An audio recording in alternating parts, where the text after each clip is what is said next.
Earn cash back.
Let's do this.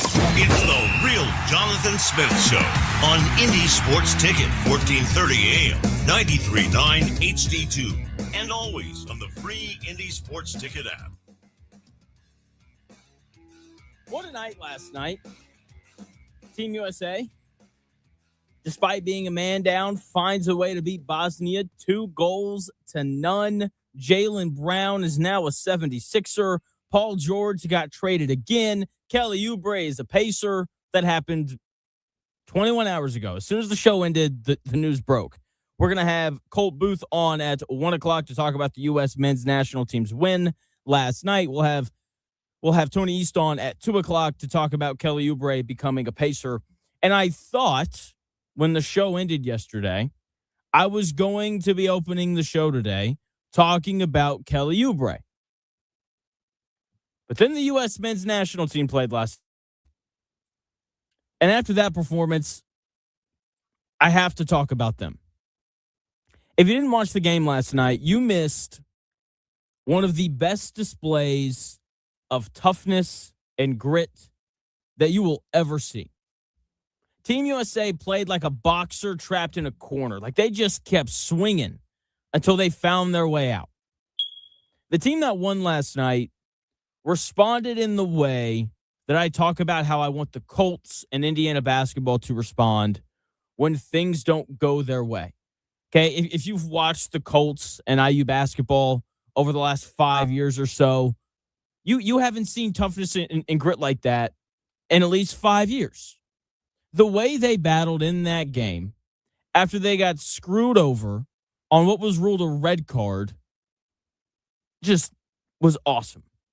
The former U.S. men's national team players talked 4 years ago about the lack of grit and heart from a lot of players on this year's team.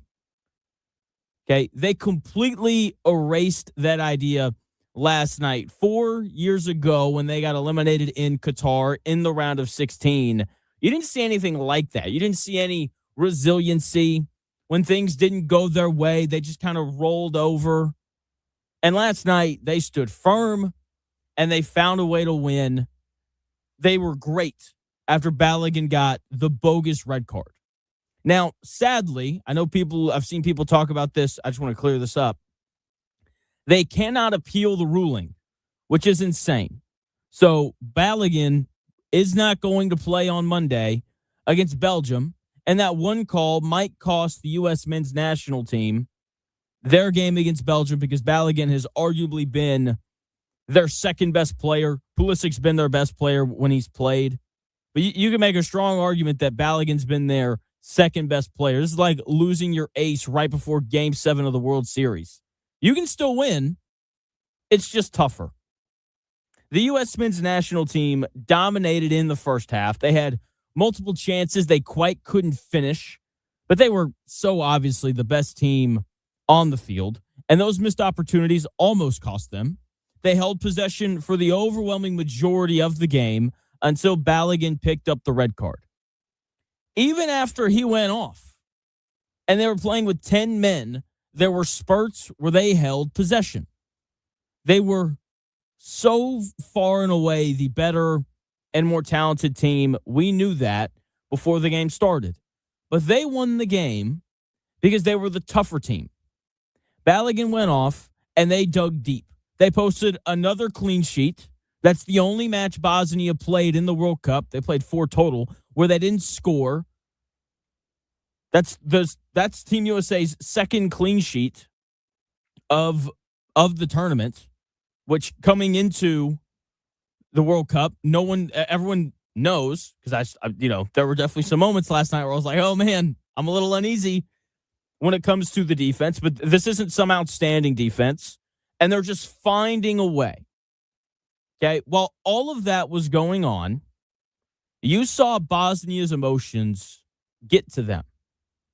Bosnia complained about pretty much everything from the moment Balogun got the red on. Every time the U.S. would find a way to waste some time, you see, the sideline for Bosnia just erupt. They complained about every call that didn't go their way, which is baffling because it seems like they got every 50-50 call last night. Meanwhile, the United States held their line, covered for each other, and found a way to win. That needs to be the biggest takeaway from this match. The toughness from the U.S. men's national team should be the headline, but it won't be because of the red card that Balogun was given. It was completely bogus, especially considering how physical Bosnia was with him and the fact that I don't think he drew any fouls, which is absurd when you see the way that Bosnia grabbed and held and pushed on him during the time he was on the field. Okay, the 3 most common reasons for a red card are these 3 things. One is serious foul play, so that's dangerous tackles or challenges that endanger an opponent. So that's like a studs up tackle or the use of excessive force. Another common reason is violent conduct, punching, kicking, headbutting, biting, shout out Luis Suarez, or like full out attacking another player. Okay, or the final way that you'll see a red card given is when someone denies an obvious goal-scoring opportunity, whether by fouling somebody who's got a breakaway or by deliberately, putting your hand on the soccer ball to keep it from going into the goal. Okay? Of those 3 things, the only way that they could justify what Balogun did being a red card would be serious foul play. That usually means a studs-up tackle. Think of a base runner sliding into second base with their spikes up, trying to break up a double play. Think what Chase Utley did to the shortstop for the Mets. Geez, that was like a decade ago. That's what a studs-up tackle is. Okay? That tackle last night that we saw from Balogun didn't have excess force, and it wasn't studs up. It was a bang-bang play, and Balogun stepped on the guy's ankle. That's it. It certainly deserved a yellow card, but a red card's insane. And the fact that they can't appeal the ruling is even more insane. Okay, not having Balogun on Monday is a big deal. Again, you could argue he's been the U.S. men's national team's second best player in the World Cup so far. but they'll be without him against Belgium. The fact that it went from an ordinary foul called on the field by the official to a red after review tells you, I think, all that you need to know. It was a result of slow motion. Everything looks like an attempted murder in slow motion. Like, we could take a video of Chris eating a slice of pie, and if you slow it down enough, it would look like he was trying to stab himself in the mouth with a fork. Okay? That is what slow motion does. It overemphasizes everything. And it's why Balogun got a red card. Just incredibly inept stuff there from the officials. Here is the U.S. men's national team's manager, Mauricio Pochettino, on the red card for Balogun. For me, never is a red card. Watching after on TV, and never was the intention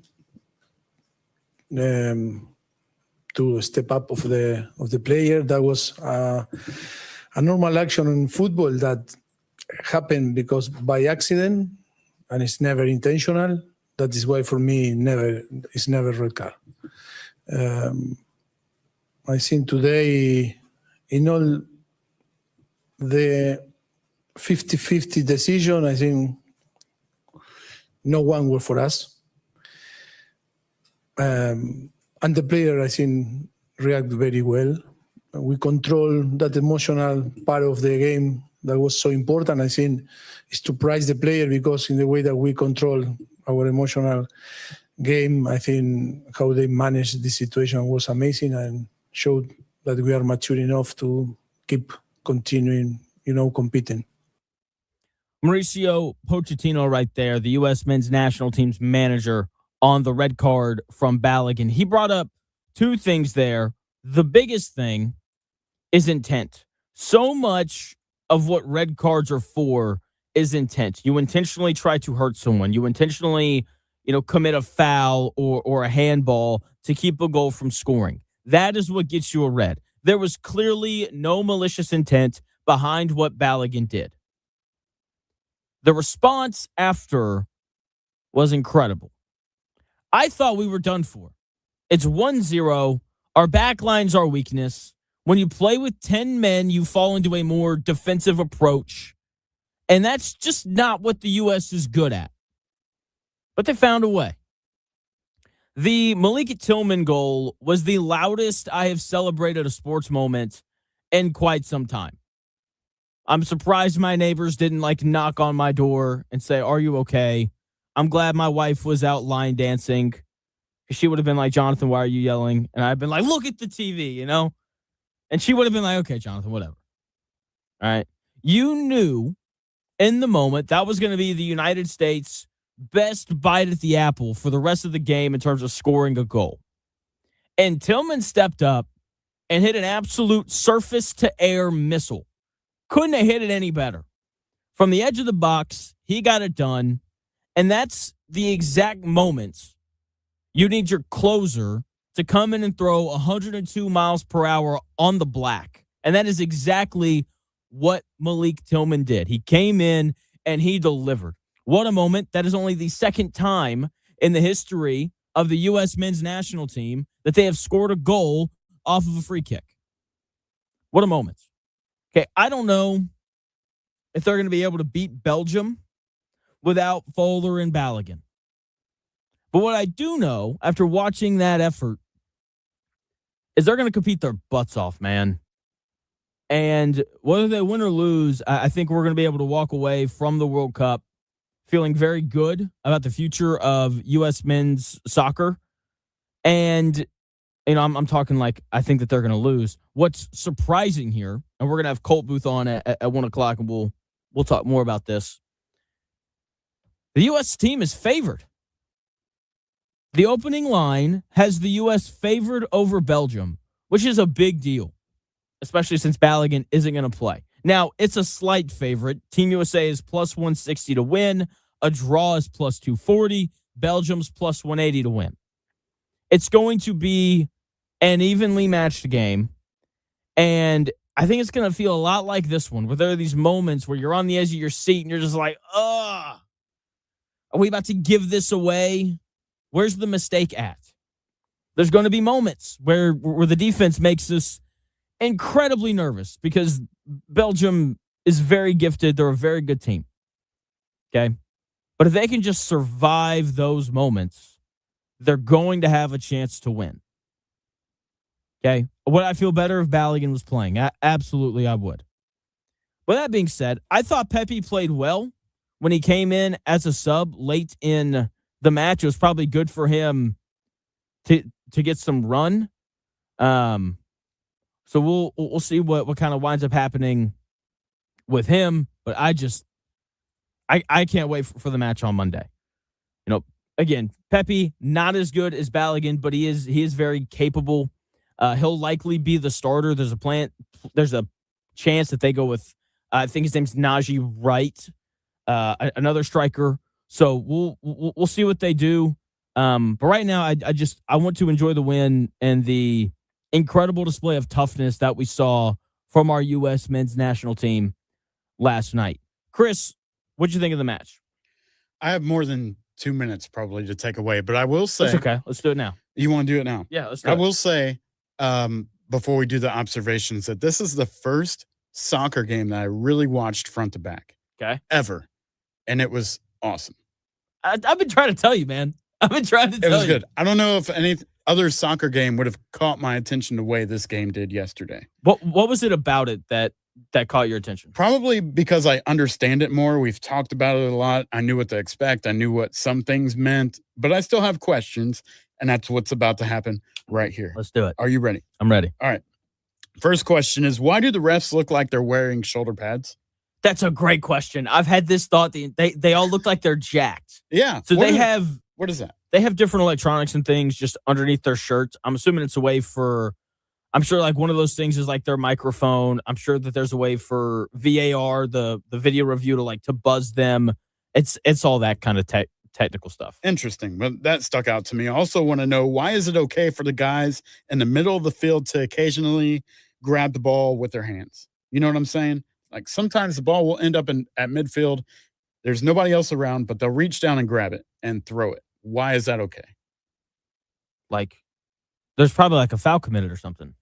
No, the game doesn't stop. People are still moving. It's not the goalie either. This is just people on the field. They reach down, grab the ball, and that confused me. I don't know why that happened. Like, oh, are they like grabbing it, putting their hand on top of it, and then kicking it? Yeah. Okay. So.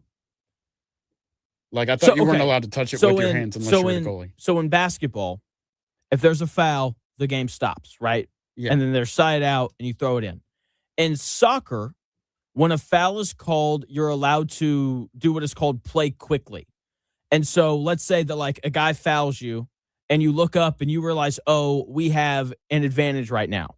Instead of waiting for the referee to spot the ball, you can grab it, put it down roughly wherever the person got fouled, and you can just go.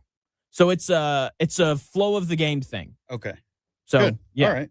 Very good. Next one I have for you, Jonathan, is when players argue with the ref after a call, do they get technical fouls or any kind of equivalent? Because I saw a lot of argument with the refs. If they argue too much, the ref can give out a yellow card. So they get a card. It's just like sometimes. A foul. It's just whenever they're fed up with it. You're right. They do argue quite a bit. Very good. All right. When there are multiple substitutions, the guy holding the board, that says the numbers, he seems a little overwhelmed. Why is it not enough? Overwhelmed.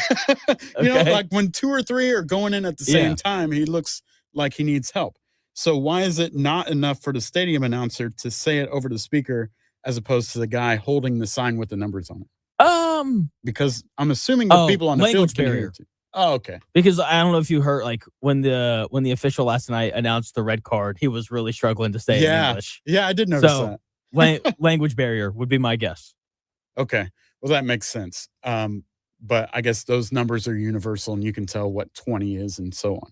All right, just a couple more for you. After the dude from USA got the red card that you were just talking about, it said underneath the score, USA down to 10 players. Yes. So what happens when they have less than 10? Is the game over, or do they keep going? You just like are you asking like if another guy got a red card and they had 9? Like, why does it say down to 10 players, like what happens if they go down to 9 players and so on. Yeah. So they probably have that on so that, like, if people are tuning in late, they know what's going on. It's also important to know because when you have 10 players, you play more defensively. That's because you don't have numbers. And so it's tougher usually to attack because you just don't have the number of players that you need to be able to effectively break down Gotcha. a defense. Okay. So part of it is informational for people who are like tuning in late. I'm sure some of it is informational for some Americans who don't watch soccer. Because obviously if you get a red, you don't get the sub. You're off and you're down to 10. Sure. I was like, well, if they lose another person or get another red card, then that person's gone. They have 9 players. Correct. They're just and you just keep SOL, playing, right? Yep. You just Okay. keep going.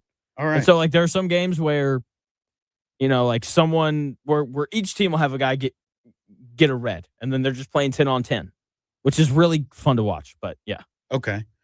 Last question I have for you is how far out of the box is the goalie allowed to go to retrieve the ball? Because at times I saw the goalie come out to almost midfield. He's not allowed to leave that box, or is he allowed to just go wherever he wants? He can go wherever he wants. One of my favorite So I said that the loudest I've ever yelled in celebration for something was when when Malik Tillman hit that goal, right?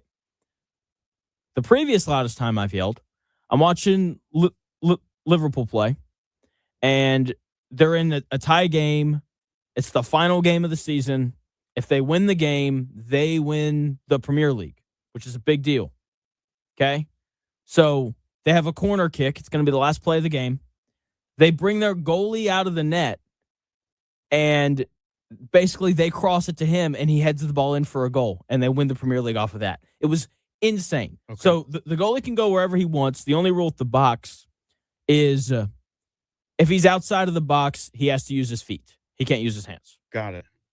So that's why, like, you'll see some goalies, which I haven't seen it happen yet in this tournament, but sometimes they'll come out and they'll catch a ball, and you'll see them like lean back to keep the ball over the line. Right. That way they don't get called for a handball. Okay. But yeah, that's all the questions I had. Overall, just a great experience, man. Like I never really watched it front to back before, and I liked how consistent and nonstop it was. It's so nice.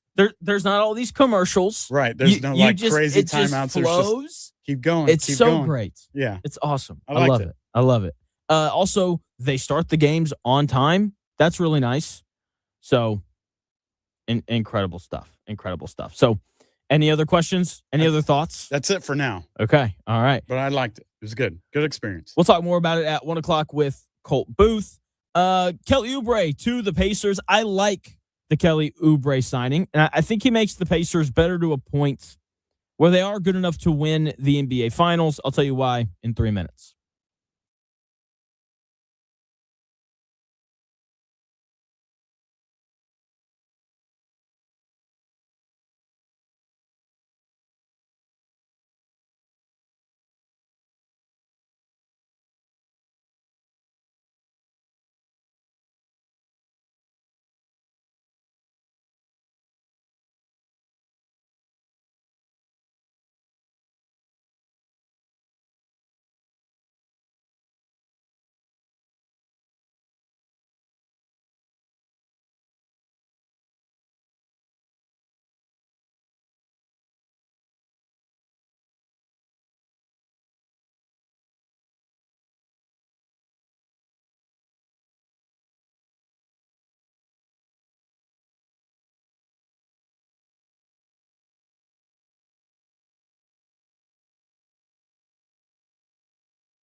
If it's in today's sports world, it's here.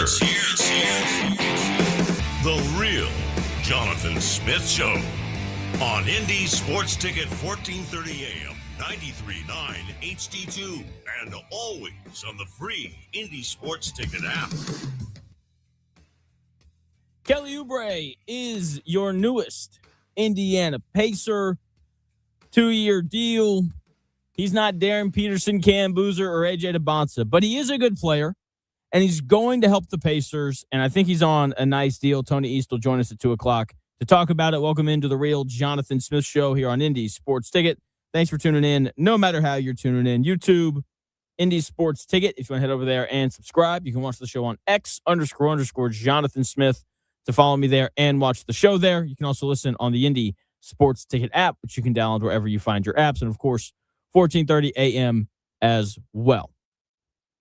So the Pacers did not overpay for Kelly Oubre. That's a good thing. And Kelly Oubre is going to have an opportunity to win a championship while he's here in Indianapolis. Sounds like a win-win deal to me. The Pacers are now hard capped at the first apron because of that move. So they've got about $2 million left to spend on one final roster spot. So unless it goes to LeBron James, it's, we're probably not going to get anybody that's any good for that final spot. So this is basically the team. This is who the Pacers are going to be rolling with this season, it appears. Okay, so again, one roster spot left. They got about $2 million to spend on it. Shout out to Herb Simon. They are in the luxury tax. They are paying the luxury tax this year. The window is open. They're going for it, which I love. So thankfully, they're going to do that. That's the boring stuff. Let's get to Kelly Oubre's game. I'll just say he's not my favorite player, but there's some things about him that I like. He plays with incredible energy, like very similar to Aaron Nesmith. He plays with a lot of effort. Kelly Oubre plays basketball like he downed 3 energy drinks right before tip-off. He plays hard all the time. He's a willing defender. There are moments where it doesn't look good, but there are also moments where he looks like he could be all defense. So it's a little volatile, but he can definitely defend, and he is more than capable of playing without the basketball. Okay, I enjoy watching him play because he's a good cutter. He can attack a closeout. He's athletic. He's a good finisher around the rim. He shot 69% at the rim for the 76ers last year in 50 games. So he can finish plays at the rim. The problem is the shooting. The good news is he's coming off of a season where he posted a career high in three-point shooting. The bad news is he only shot 36%. That's not great, also not terrible. However, I think he's going to one up that this next season. I think he's going to post another career shooting year this year with the Pacers. This is both the beauty and the advantage of having a player like Tyrese Halliburton. He's similar to Jokic, and that guys tend to get better when they play with him because he's great at getting the ball to guys in the right spot. He makes offense easier for everybody else. The best years of Miles Turner's career are with Tyrese Halliburton. The reason why the Bucks were willing to pay Miles Turner so much money is because of Tyrese Halliburton and his ability to help elevate Miles Turner's game. I think Kelly Oubre is going to fall into a similar opportunity. If he learns how to play off Halliburton, then he'll find a lot of success with the Pacers. And his worth on the court will exceed what the Pacers are paying him. That's all of the good stuff. So there's clearly a lot of good with this signing. That is the Kelly Oubre we're probably going to get about 85% of the time when he's playing. The other 15% of the time is interesting. He is not unfamiliar with no, yes moments. He can be reckless occasionally. I think the Pacers are going to be able to take some of that out of him, given the style that they play, just with how much the ball moves.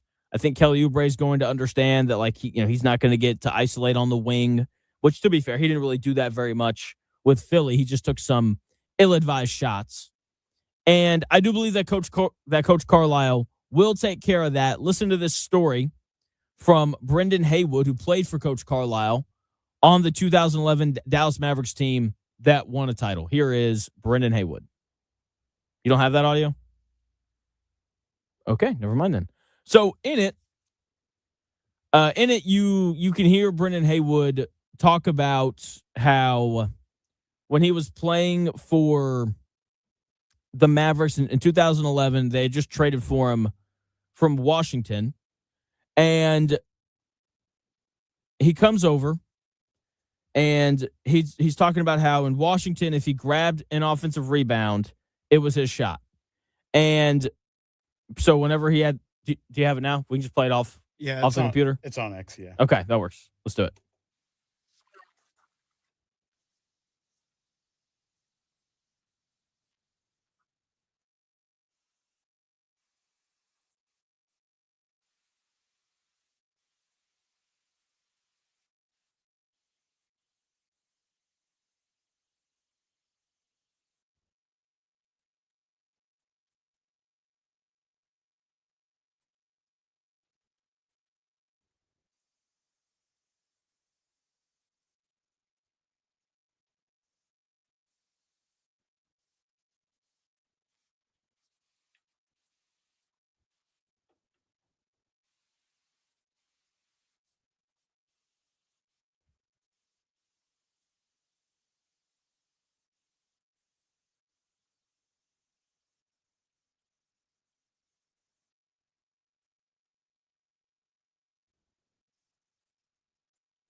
Brendan Haywood right there. Say it. Coach Carlisle, very well respected. He doesn't pull punches, and he's going to get his message across to Kelly Oubre if he gets a little too reckless. Okay, if Oubre starts to go off script a little bit too often, Carlisle will pull him to the side and say, hey, man, that's Pascal Siakam right there, NBA champion. How about we don't look him off again to take your jumper, okay? So, and then, if he doesn't comply, Coach Carlisle, not afraid to bench dudes. So I think this is a good pickup for the Pacers. I wish Oubre was more of a shot creator, but he does other things well that the Pacers need. He can defend. He's a good enough shooter. He's a good rebounder. I always thought that was an underrated part of Benedict Matherin's game. Oubre should be able to shoulder part of that load as well in terms of rebounding. He's excellent when he's attacking closeouts. He's going to take layups or threes. He doesn't really take any mid-range jumpers. So the Pacers got better with this signing. Again, not super high risk. I think this is a high floor, low ceiling signing. And if the Pacers feel like they need to make another addition during the season, they can do that. They have 9 guys on their roster right now that can give you playoff minutes after adding Kelly Oubre. So we'll see if they can find a player to add on the margins that makes them a little bit better. I hope it's LeBron. I know that's not going to happen, but hey, one can dream. So while the Pacers decided to do that, the Celtics decided to trade Jaylen Brown for Paul George. That never goes well. No one has ever traded for Paul George and been happy about it. I don't think that the Celtics are very happy about it either. I'll tell you why in 3 minutes.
may, one day, be a must-listen for sports enthusiasts.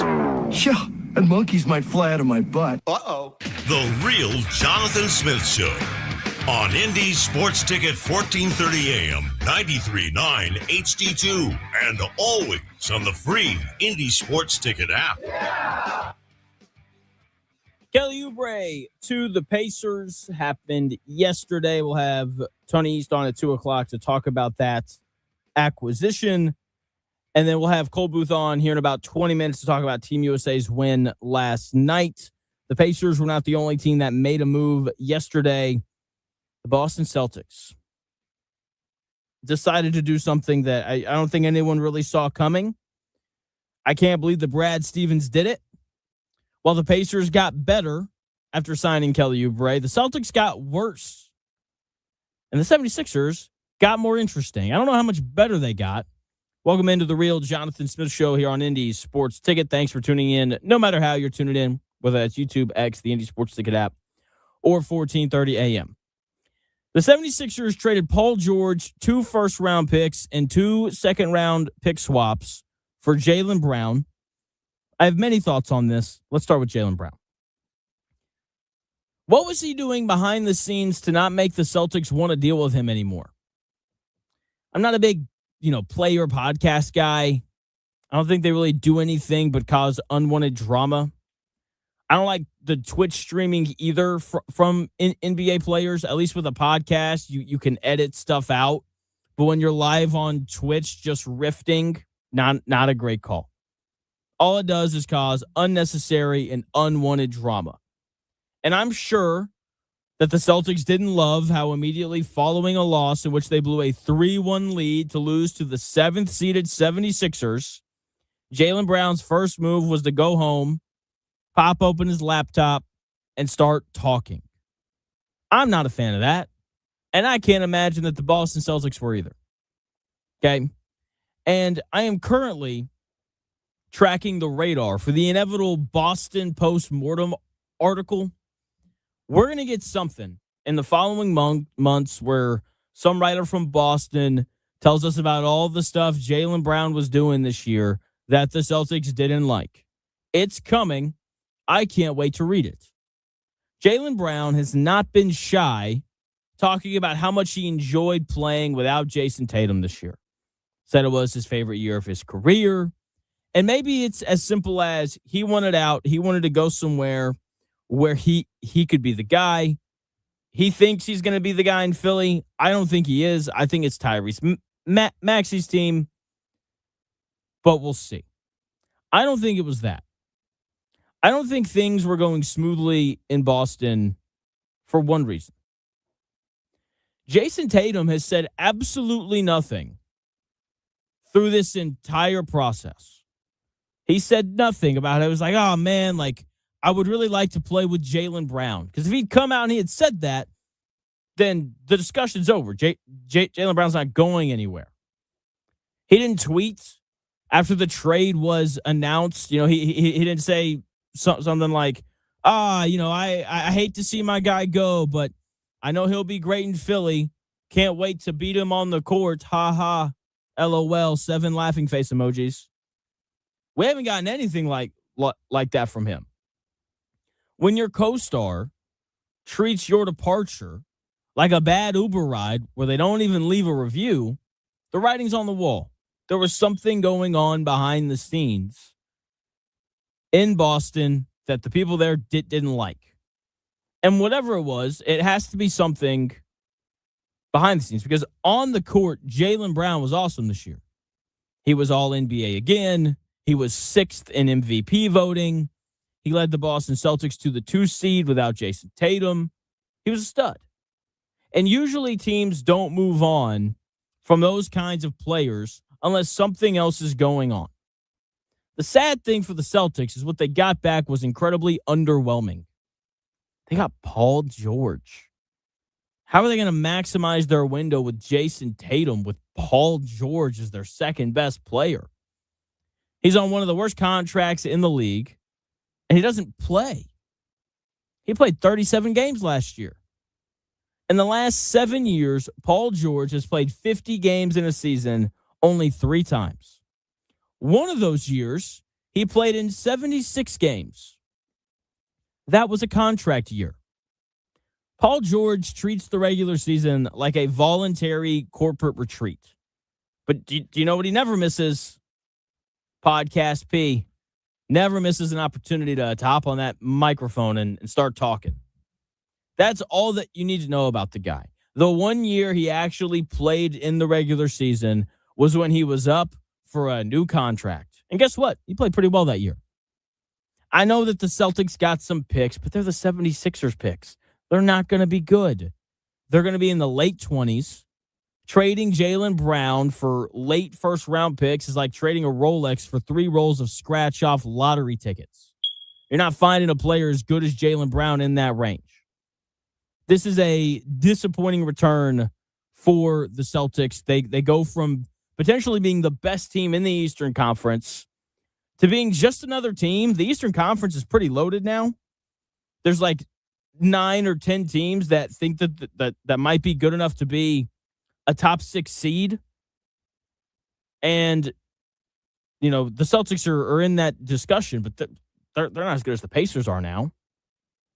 And in order to win games in the playoffs, from what we've seen over the past couple of years, you need 2 reliable stars if you're going to win. The Celtics only have one right now. Paul George is not reliable, and he doesn't do what they were looking for. When all this trade stuff started, it came out that the Celtics were looking for a center. And look, they found one in Mitchell Robinson yesterday, who they signed in free agency. That's a good pickup. But they wanted a guy that generated more pressure on the rim. In the 37 games that Paul George played in this year, half of his shots came from 3. Only 11% of his shots came at the rim. For a team that wants to generate some rim pressure, Paul George doesn't exactly seem like the kind of guy that you want. Just my opinion. When you look at the numbers, this isn't what you want. For the 76ers, they have to be elated. They got rid of Paul George, a guy who doesn't want to play basketball, for Jaylen Brown, a guy who likes playing basketball and is highly competitive. That is automatically a win. They also get to put him with Tyrese Maxey, a top 20 player in the league, VJ Edgecombe, probably the 4th best rookie last year behind Con Knippel, Dylan Harper, and Cooper Flagg, and Joel Embiid. That's a nice big 4. It'll be a big 3 once Embiid gets hurt, but it's nice to think about if you're a 76ers fan. Their problem is going to be what it's kind of been for the past couple of years. They don't have a lot of depth, but the pieces that they have all fit together. Everybody that they put on the floor can defend, and everyone that they put on the floor can shoot. The problem is they only have maybe 6 real playoff players. That's it. Their first round pick, Phylon, works out. Everybody else, I'm like, yeah, I don't know if I really want them on the floor playing big minutes in the playoffs. The 76ers have about $2 million left until they have to start paying the luxury tax, so they don't have a ton of flexibility to add the depth that they need. There's also not a ton of players left. So while it's a bad day to be a Boston Celtics fan, it's a great day to be a 76er fan. And it's an even better day to be a Pacer fan, because I love where they're at in the Eastern Conference right now for Funless Friday. So, well, Jonathan, today's Thursday. I know it's Thursday. We're off tomorrow. Because the July 4th is on Saturday, so we get tomorrow off. So we're going to do Funless Friday on a Thursday. These are in my opinion, the 8 best teams in the Eastern Conference. Let's get into Funless Friday. It's Funless Friday!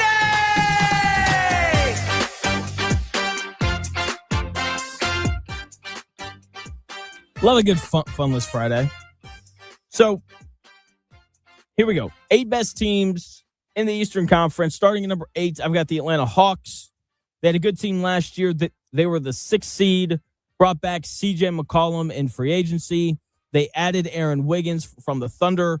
That's a good move, but it's not exactly on par with a lot of moves these other teams have made. They only have 1 star in Jalen Johnson. They don't have a big center. I like Okongwu, but he's an undersized 5. I like the direction that they're headed in, but they need more size, and they need another star. Number 7, I have the Boston Celtics. Jason Tatum is going to be asked to do a lot for Boston. He's more than capable of doing that for them. The problem is he's going to have little to no relief from Paul George, and he's coming off of a torn Achilles. I love their depth, but you need a second star.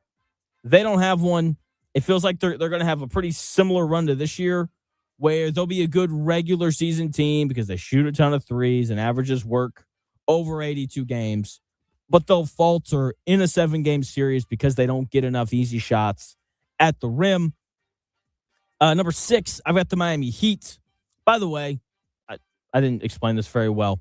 I've got them kind of tiered out as well. So everybody at the Hawks and lower, I feel like is one tier. I think you're going to have like the Hornets battling it out for that 8 seed as well. And then you start this next tier with the Celtics at 7, the Miami Heat at 6. They have 2 legitimate stars, which I like, in Bam Adebayo and Giannis. But Bam is not an offensive force. Sadly, they don't get to play the Wizards every game where he can go get 83. And they don't have the shooting. Their third best player is probably Andrew Wiggins. They're going to have to start Tim Hardaway Jr. They don't have a real backup center. Bobby Portis is a power forward who can't defend anyone. He's arguably their best player off the bench. And they just simply don't have the personnel around their 2 stars to be a real threat. Number 5 is where I have Philly. The 76ers have 2 reliable stars in Tyrese Maxey and Jaylen Brown. If Joel Embiid can stay healthy, that's not going to happen. But if it does, they'll be even better. But when he gets hurt, because he's going to, they're going to be relying on Adam Bona to be their starting center. Not great. That's a problem. After Phylon Jr., they don't have a ton of guys on the bench that I really like. And he's a rookie. He could be bad. But all the guys that they have do fit together. The Heat, I don't think, fit as well together with the players that they have. That's why I have them slightly below. Number 4, I have the Raptors. They have a real team. Unlike all of the other teams below them, they're going to go 8 or 9 players deep, depending on if their first-round pick can play or not. They have a real number 1 option in Kawhi Leonard. I do think that they need more shooting, but, R.J. Barrett and Scotty Barnes can uphold your offense whenever Kawhi's on the bench and whenever he's doing his load management thing. Okay? So while they do need more shooting, I think they have more on-ball creation. They have more depth. And they're not deprived of shooting. Like, they do have some guys who can knock down some jumpers. They're going to be a tough out this year, but I do think their lack of a legitimate second star is going to cost them. Top tier here, I think these are pretty clearly the 3 best teams in the Eastern Conference. If you want to change the order, that's fine. At number 3, I have New York. They just won the title, so out of respect, I feel like I have to put them here. But losing Mitchell Robinson to Boston's a big deal for them. He was their most reliable bench player last year. He came in and changed the game with his rebounding, finishing around the rim, and his ability to protect the rim. He's now a Boston Celtic. It doesn't look like they're going to be able to replace him, New York, given their cap situation. That's a big hit for the defending champs, but they're still going to be really good. Second best team in the East, I've got Detroit. They earned the 1 seed last year. They're going to bring Jalen Duren back. They're just going to match whatever offer he gets. They've got some real depth. Even though losing Tobias Harris is a big kind of hit for them. He went to San Antonio. They addressed their shooting issue by bringing in Isaiah Joe from the Thunder. They're positioned to make another move as well after they bring Jalen Duren back. So they're going to be battling it out for the top of the Eastern Conference. Again, of course, Cade Cunningham, really good player, a little turnover prone, but I do think he'll be better at that his second time around in these playoffs. And then the best team in the East, I do think as of right now, are the Indiana Pacers. I think they're the only team in the Eastern Conference that checks every single box in terms of what you need to make a deep playoff run. They have two real stars in Pascal Siakam and Tyrese Halliburton. They have real depth. With the addition of Kelly Oubre, they go 9 players deep. And if they need a boost, they can move Ben Shepherd and Jarris Walker during the season to make a trade. They have experience, and they have the coach to do it. I think the Pacers are sitting in a wonderful spot right now as of today, given all the other movements in the Eastern Conference. Will they be as good of a regular season team as some of these other ones? I don't know.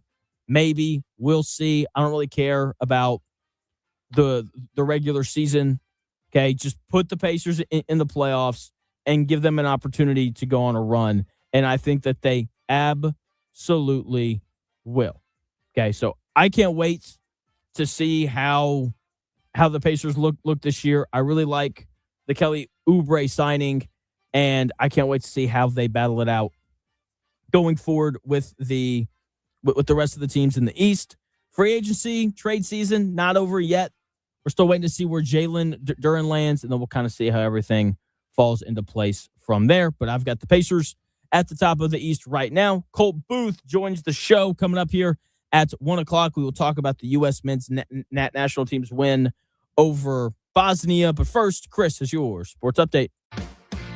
Thanks, Jonathan. Here's a few stories trending this hour. Literally seconds after yesterday's show ended, the Indiana Pacers announced the signing of free agent forward Kelly Oubre Jr. The 30-year-old veteran averaged 14 points and 5 rebounds a game with the Sixers last season and shows Indiana for the path for significant playing time. So hopefully he gets out of here. The 2-year deal with Oubre worth $17 million. Braden Smith and the rest of the Summer League squad kick off things against the Cavs on July 10th. The Sixers also made news yesterday, trading former Pacer Paul George 2 first-round picks and 2 second-round picks to the Celtics for Jaylen Brown. U.S. men's soccer team defeated Bosnia 2-0 in last night's World Cup knockout match. They'll play Belgium on Monday night at 8 o'clock. You can find that on Fox. A couple other little short notices here. The Cubs smashed the Padres 23-3. Reds lost to the Brewers 4-2. And IndyCar racer Scott Dixon has announced he will be leaving Chip Ganassi Racing at the end of the season after 24 years. That's what's trending this hour. More of the Real Jonathan Smith Show and Colt Booth after the break on Indy Sports Ticket 1430.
Jonathan Smith Show on Indy Sports Ticket, 1430 AM, 93.9 HD2, and always on the free Indy Sports Ticket app. Hour number 2 of the real Jonathan Smith Show is getting underway, and there's this restaurant. I forget who it is. I want to give them credit. They brought in Walk On Sports Bistro. Walk On Sports Bistro brought in some food for us this morning. And so during this next break, I'm going to eat this croissant.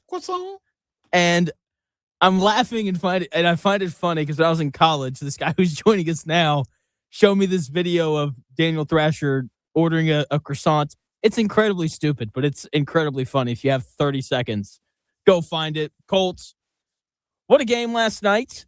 Okay, we'll get to Balogun. I know that's what everyone really kind of wants to talk about. But I was so impressed with just the toughness, and you heard, I don't know if you caught the post-game interview with Pochettino, but he talked about it. He's like the hearts, the grit of this team. I don't know if they played like that 4 years ago. What did you make of just the response to Balogun's red card? Yeah. First thing, make sure if you take a bite of that, you do it right next to the mic. You want to get that crunch on there. Crunch. But Okay.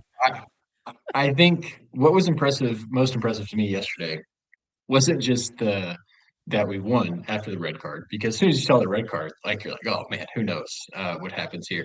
It's the way, and not even the toughness, not even the grit. It's that not only did we score another goal, we created more chances outside of just that goal. It wasn't this like fearful, okay, we're just going to drop back, try to defend like crazy, just hang on. It was like, no, we're going to play. Like, I know we're down a guy and we're not going to be dumb. Like, it wasn't like they were, rash or anything like that. But it was like, hey, we're better than these guys. And even with 10, we're better than them. And so we're going to go take it to them and we're going to play. We're not going to be scared. And that was what I was so excited to see. And was so impressed by, because that's the thing that it's like, that has changed in the last 4 years and has changed under Pochettino, who is now the U.S.'s most winningest coach in a World Cup after 4 games. And so, yeah, that was what was so exciting. It was like, hey, we're not afraid. We're going to take it to them. We're going to keep playing. Yeah, it was great to see. I was talking to our producer at the start of the show. When Malik Tillman hits the free kick goal, that is the loudest I've celebrated a sports moment since Allison's header for Liverpool to win the Premier League like 4 years ago, whenever that was. And what was your reaction to the goal? And I thought Malik Tillman, just all in all, has been really good for Team USA throughout the whole World Cup. He has been. I mean, so I'm a pessimistic sports fan by nature with teams that I root for. And we'll probably get into that as we talk about Belgium. I tend to be fearful as how things are going to go. And the whole time, the lead up to the free kick was taking a little while as they're trying to get everything set up. And I almost texted you because, the announcers were talking about, hey, like, he's good in these situations and, this is the perfect spot. I was almost like, free kicks have to be the most overrated like sporting thing that happens, because we get so excited every free kick, and I don't know what the conversion rate is, but it's not good. Like, those are hard. But every free kick you're like, oh, there's so much potential. And most of the time it's like, yeah, okay. Not only did nothing come of it, nearly again got close. He missed the frame, whatever. And I almost texted you as I was sitting there watching this, like, this is ridiculous. We get so excited, nothing.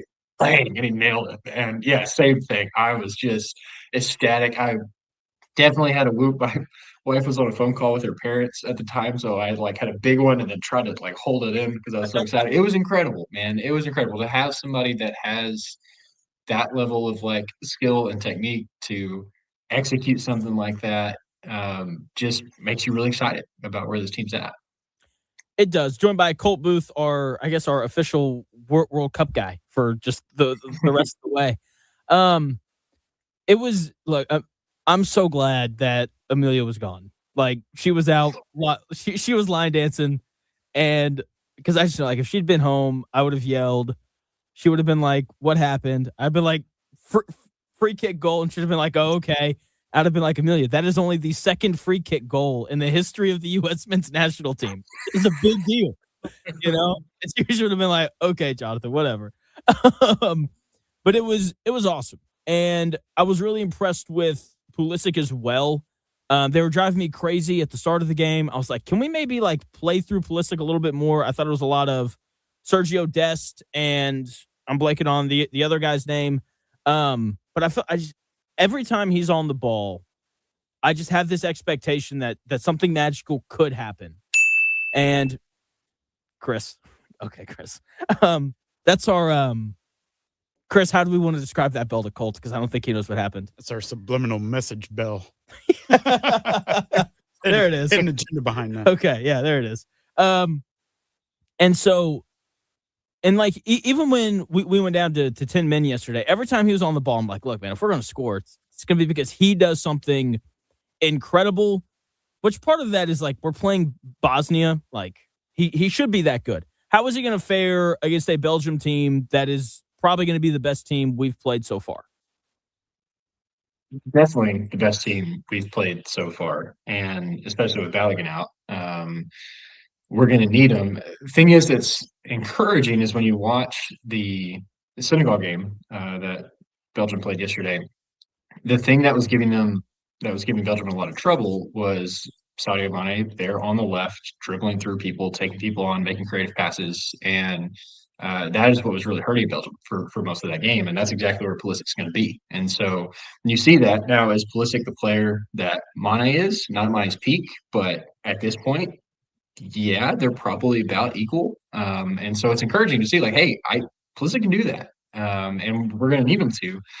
And so, yeah, has to be Captain America in this next game if we're going to go through. He has to show up and be big, and he so far has given us no reason to doubt that he will. But yeah, he is going to be critical. I think it worked well working through the right side yesterday, but it's definitely, I think he should be and probably will be a priority for as we go into Belgium. Like, hey, let's play through the left. Let's get him the ball. Let's let him be creative and dribble through people and pass people and, make those passes inside the box that he's going to have. Joined by Colt Booth, talking about the U.S. men's national team's win over Bosnia. Looking ahead a little bit to Belgium. The Balogun red card was insane. I think everyone kind of agrees with that. There's no appeal system, which just means American sports haven't taken hold of FIFA yet. Don't worry, though, it's coming. And so I don't want to talk about the play per se. I'd rather talk a little bit more about Pepe and some of the backups and kind of how not having Balogun is going to shift maybe the way the U.S. men's team attacks and like how big of a drop-off there is from Balogun to the other guys. Yeah, it's a drop-off. It's one of those things. I haven't looked at whatever the lines are for the game. My expectation would probably be that were Balogun there, it would probably be pretty even. And without him, it's probably going to be Belgium like slight favorite would be my guess. Your face tells me that's wrong. I looked last night as soon as the lines came out. Team USA's favored. They're plus 160. Belgium's plus 180. So very slight favorite. Draws plus 240. Well, I think what that means is it's a U.S. team in a U.S. World Cup, and you're going to get crazy money on the U.S., and so you bump it a little bit. So I think if we factor those things in, it's probably saying it's pretty even, maybe Belgium a little bit. And yeah, just not having that guy in. I mean, we saw it last night, even on a couple of goals that got taken back. Just the clinicalness that he's able to have that whoever else we're going to play in that position doesn't have. Now the thing that is a little more encouraging is, we played Belgium in March and, got beat 5-2. I went back and looked at that. There's some extenuating circumstances there. It wasn't our full strength team. They pretty much had their team. There was a very weak, handball penalty that shouldn't have probably been there, whatever. But one of the goals that the U.S. got was Pepe causing problems with his pressing. He pretty much directly forced a goal with his energy and attack in the press, and that is something that he brings that he is better at than Balogun. And so, okay, can we lean into that? And overall, it's definitely a downgrade. He doesn't have the size both to kind of box people out and to be a danger in the air that Balogun has. But there are things that he brings. It's like, hey, this will help the U.S. more than Balogun's on the field. Overall, of course, you'd rather have Balogun, but it's not like a total failure to not have Balogun. We can still win. And so we shouldn't go into this just kind of waving the white flag as they're like, oh, we got a chance. No, we do. It'll look different. This is what I was talking about earlier with Pulisic having to step up and do a lot more. There's probably gonna have to be a little more kind of creativity and dribbling as far as just like, hey, get it to that guy and let him finish. But yeah, they can do it. Okay. Joined by Colt Booth talking about Team USA's upcoming match Monday night against Belgium. So you're right on the favorite thing. Like, the reason why we're the favorite is because it's in America and you already know money's just pouring in. I'm so intrigued to see where that line winds up kind of after the dust settles. I was texting with one of my other buddies last night. His name's Bryce. Great friend of mine. And I think people have flippantly been saying, like, yeah, Balogun's been our second best player. And that might be true. I would argue it's been Chris Richards. I think he's just been really good on the back line for especially with a team that defensively isn't great. With that being said, I'm going to butcher names, so I apologize. Lukaku and De Bruyne are probably going to be two of the better attacking players Team USA's seen. How do you think the defense holds up against an older but probably more technically sound Belgium team? Yeah, so to look at the Belgium attack, if you're a casual fan, checking on the World Cup, all that kind of stuff, the names you're going to know from Belgium are Lukaku up front and De Bruyne in the midfield and then Courtois in goal, right? Those guys have been around forever. They're part of this golden generation of Belgium. They got to, I think, a semifinal in 2018 and then really disappointed at the last World Cup. But incredible quality. I mean, De Bruyne is one of the best midfielders the Premier League has ever seen. Courtois was at Real Madrid in goal for a long time. And, Lukaku's kind of been up and down, but he's always been this guy that has been transferred for a lot of money, has a lot of talent. And so those are the names we think about. Thing is, those aren't the guys for this Belgium team. Lukaku probably won't start. If he does, he's not playing full 90. He's old and he doesn't have it anymore. Now, when he's out there, he's terrifying because he's huge and he's strong and, incredibly kind of technical, even at his size and really able to get things in. But the real danger in the way that Belgium wants to play is they don't want to play through the middle. They play wide. And so it's going to be the two wingers, which Jeremy Doku, who's at Man City, had an incredible year this year for Man City, and then Trossard on the other side. The real game is going to be their wingers on our fullbacks. And on the outside, Doku, who'll play on the left, he led the Premier League in take-ons completed this year. So he is going to dribble past people. And it's going to be fun to watch him play because he's going to do things that you're like, man, it's going to be horrifying as a U.S. fan. But it's going to be one of those things where it's like, okay, so Dest and Robinson in this new system that Poch has played, it's really freed them up to attack and move forward. They're going to have to help defensively because, in our back line, yeah, Chris Richards is great. But most of our guys are not winning one-on-ones against those wingers. And so, and what's terrifying is, okay, if Lukaku's able to dribble past somebody and Lukaku's there in the middle, it's going to be scary on that defensive line. And so, yeah, we'll see. But they want to play wide. You look at kind of a heat map of where they've had the ball so far in the group stages in this last game against Senegal. It's not through the middle. And so they're going to get out wide. They're going to let those guys go. The scary thing about that is the individual skill and talent and just level that's out there. The encouraging thing is that's not the best way to play. You want to play through the middle. That creates more problems for the team. So it's like, okay, well, that's a little bit encouraging for the U.S., but they can't do that. They have to get it out wide. So blessing and encouragement, okay, they have to get out wide. That's good for us. But when they do get it out wide, it's two of the most terrifying players in the World Cup. So, but they have looked out of form. So we'll see. They have. I mean, except for, the final 5 minutes and extra time yesterday. That was absurd. I was sitting at home. I was like, oh, we're going to get Senegal. This is great. Then everything just fell apart. Here's the deal. I'm glad we got Belgium for two reasons. One, Senegal scares me. And I know it'll be like, hey, we beat them in a friendly. I It's a don't know how friendly. much stock to put into that It's for not the the same. World Cup. Right. Senegal, they were at one point, there was a potential we could have played them in our first game. And I was terrified of that possibility because they're scary. And when you look at the World Cup as a whole, Belgium haven't been in form all tournament. Now, what you just said is a good point. Like, did something click in those last, 30 minutes? And if so, that's terrifying.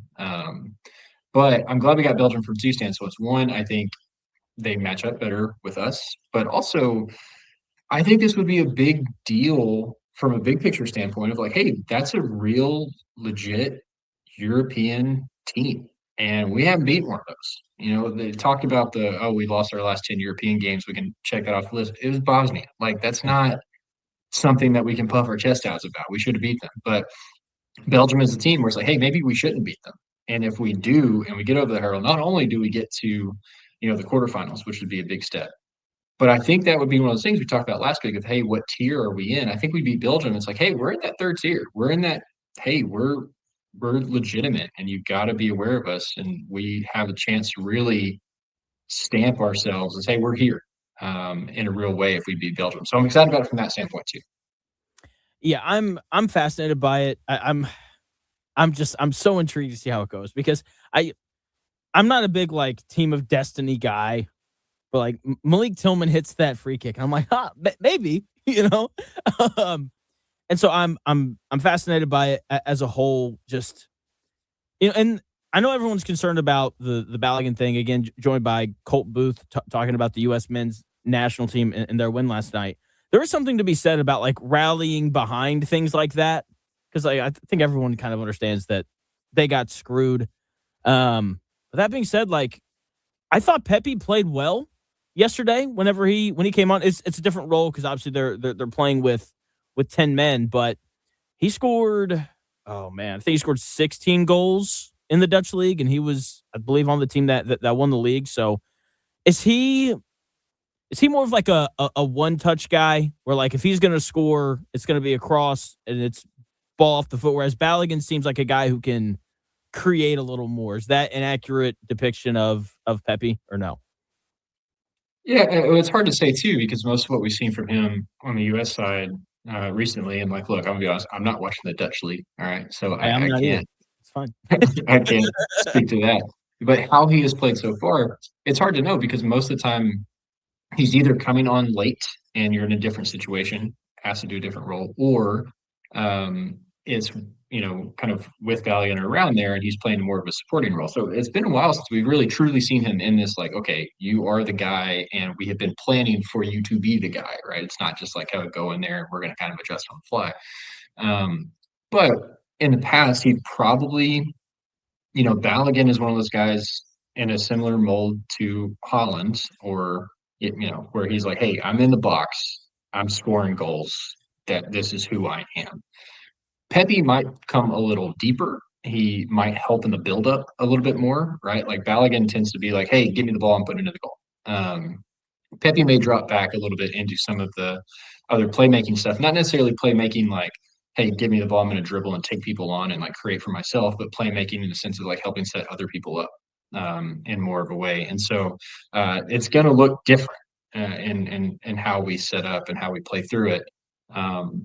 As far as one touch stuff, not really. I wouldn't say he's the same, like, the goal we saw from Harry Kane, right, where he gets the ball, the second goal yesterday, he's able to dribble a little bit, get through. He's not that kind of playmaker creator, but he's going to be in the build-up a little bit more than what we've seen from Balogun.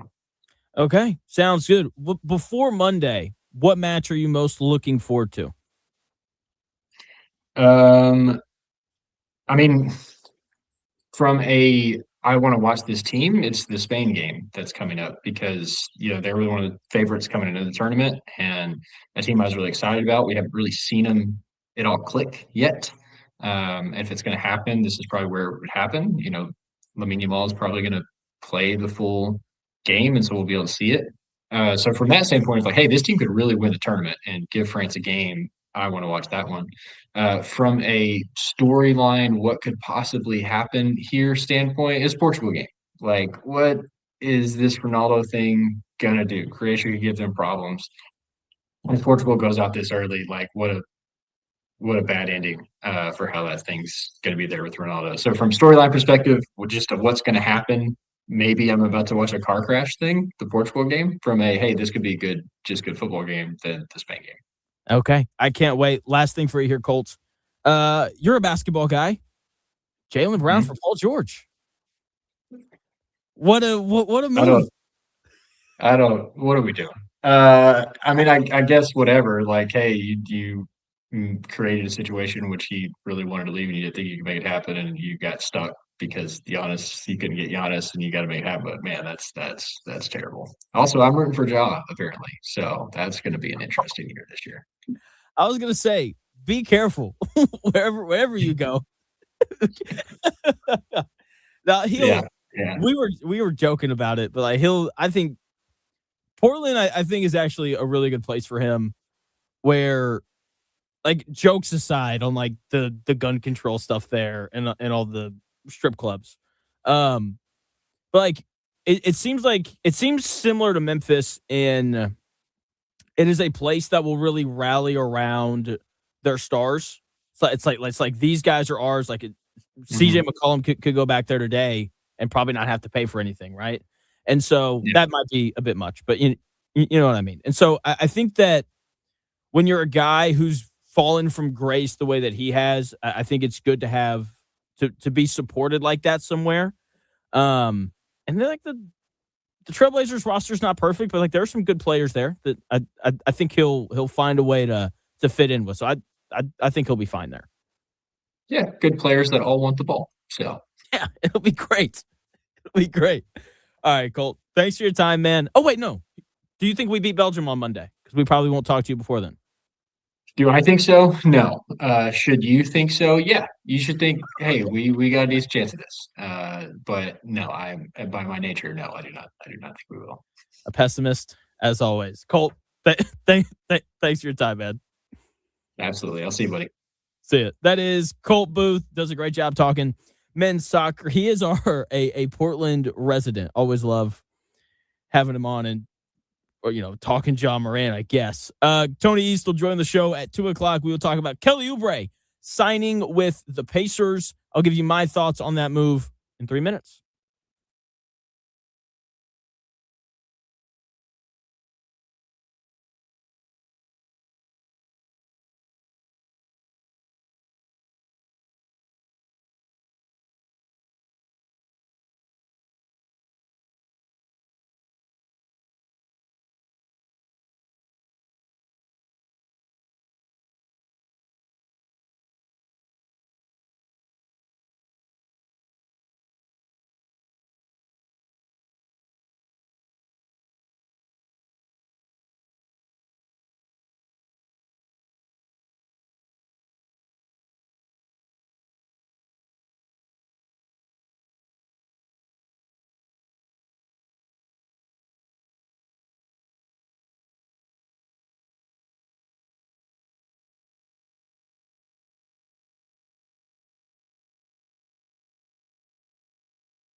The best takes?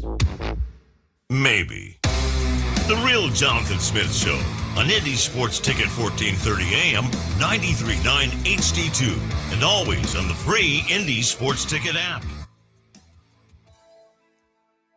The Indiana Pacers bringing in the one and only Kelly Oubre to, hopefully bolster this roster to a point where they are good enough to, win the finals. Ross, what's going on, man? How are you? Hey, good. How are you doing? I'm doing good, man. What's going on? Good. A few things I wanted to get in here. I'm really enjoying watching the World Cup as a whole. And my wife and I were out watching most of the first half at a place yesterday. I kind of agree with you on the red card. I didn't realize, too, that they were going to miss the next game after that. I kind of forgot that little nugget. So, yeah, that sucks. Yeah. He's been scoring an awful lot. He's had, I can remember 2 or 3 times where he scored and they had to call it back. So if he's not scoring, he's been right there, too. So they'll just have to make do. But are we totally going to gloss over 23-3 yesterday by the Cubs? Yeah, I know, man. Dansby Swanson. Dan Dockage comes on, rips him, and then he just casually hits 3 homers. Yeah. Yeah, I didn't see that until later because somebody texted me that we went to a Tin Caps game a few weeks ago when he was in town. He said they're one of the A teams of the Padres, and he said, I think they might send all the Padres down to Fort Wayne after that game, and I didn't know what he was talking. I saw holy cow. And then I noticed, too, I want to get your take on, so the TV next to the World Cup had Wimbledon on. Yeah. And then they kept showing people in the crowd, and then they showed Rory sitting there wearing the green jacket. Like, what do you think of that? And wearing the green jacket to Wimbledon. If I won the Masters, I think I'd wear that green jacket everywhere. Seriously. I would. But I don't mean, blame him. I thought Europe was going through this heat wave or something, and then all these people are wearing long sleeves, at Wimbledon, so it must not be too bad there, at least. Yeah.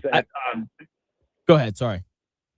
Oh, I was going to say saw that, but yeah, I don't know if Djokovic ended up winning or not, but said he would be the oldest winner of a major ever by like 4 years. Oh wow. Yeah. Let's hear. I can look really quickly here. Yeah, he won. He's gonna. Oh man. He's playing some French dude tomorrow morning at 8:30. Oh man. So he'll probably win that one. He's got. I think just kind of looking at the bracket here, I think he's got a pretty decent run to the quarters, and then we'll see how he does there, because he may have to play center at that point. And there's been a couple of like the Mexico-Ecuador game. The other day I turned it on Fox, or I turned it on Peacock. That, and then Peacock on the way home, so I didn't miss any of the game. We got home with like the extra time or whatever, but we were already up 2-0 last night. And Peacock broadcasts have been on Telemundo, and it's like, I think you should go out of your way to watch some of it on that. It's pretty interesting with the Spanish commentary. I saw the clip of the Tillman goal.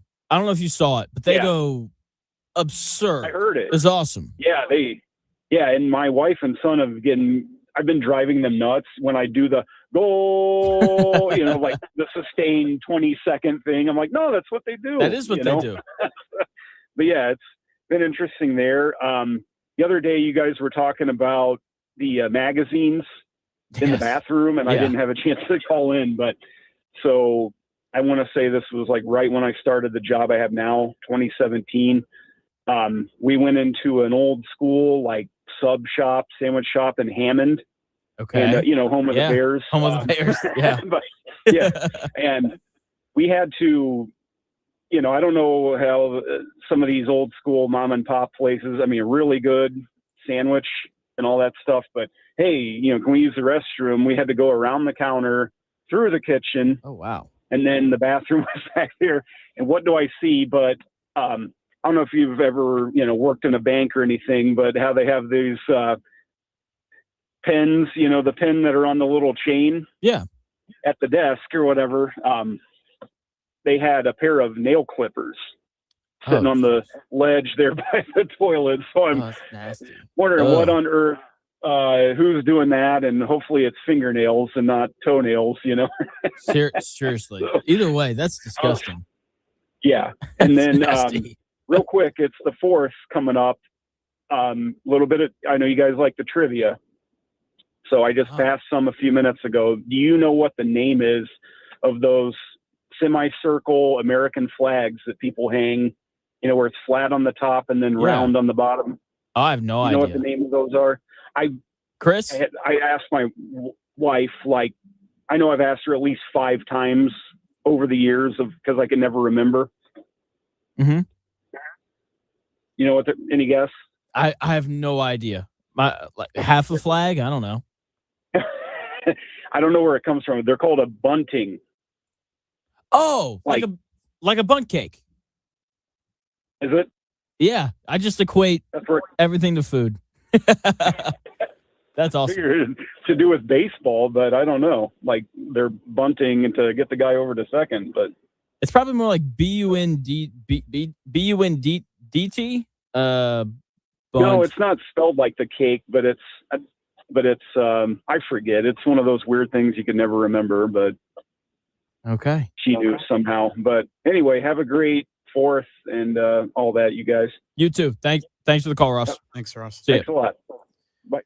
Love it whenever a misfit calls in, 317-228-1430. If you've got thoughts on pretty much anything. Yeah, it's bunting, by the way. It is bunting. BUNTING, not with the D. Not BUNDDT. That's interesting. No D. Because a bunt cake is like that circle kind of figure or whatever. So with the big old hole in the middle. Yes. That's correct. Well done, Jonathan. Thank you. We hadn't had the bell go off nearly enough today. I don't know if you saw Colt's reaction when it went off. No, it was so funny. I almost hit it again. He was like, "What is that?" But I didn't get to it in time. We need it handy. When he said, Pepe may come a little deeper, I was like, "Oh, where's the bell?" I was looking for it, but I couldn't get to it in time. But next time. Oh man, that's so funny. Oh man, love Colts. I love when the bell goes off with a guest because they're just like, "What in the world?" I didn't catch his reaction. Was he surprised? He was just like, what was that? All right. Speaking of guests, we got Tony East joining the show coming up here at 2:00. We'll talk about Kelly Oubre being signed to the Pacers. I think he's the kind of player Indiana is going to really enjoy. He's high energy. I think he's going to fit in well. Does he make him good enough to win the finals, though? I think so, and I'll tell you why in 3 minutes.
If it's in today's sports world, it's here.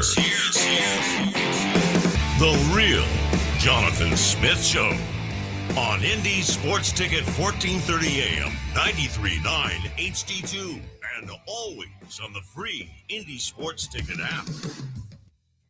Team USA moves on to face Belgium, and the Indiana Pacers sign Kelly Oubre. Two biggest stories going on right now. Anywhere. Except for, Jaylen Brown. What's up, Chris? You look like you're about to say something. I mean, there's another story trending that's coming up in my sports report, but I don't know if you want to talk about it now. It's just Did I miss something? What? No, What's just up? Fever stuff. It's not really breaking news. They are the WNBA announced today that 3 Fever players are going to be in the starting lineup for the All-Star game later this month. Yay. Kelsey Mitchell, Leah Boston, and Caitlin Clark. That is correct. Oh, yippee. Stop everything.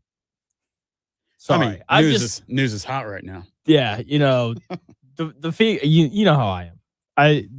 The Fever stuff, just not for me, man. Oh, we could talk about Taylor Swift's wedding Hey, at Madison Square Garden. That sounds terrible. Who gets married in an arena? I mean, you're not inviting fans, right? If you're that popular. It's not like you're selling tickets or whatever to your wedding. They must be. Or That's something. insane.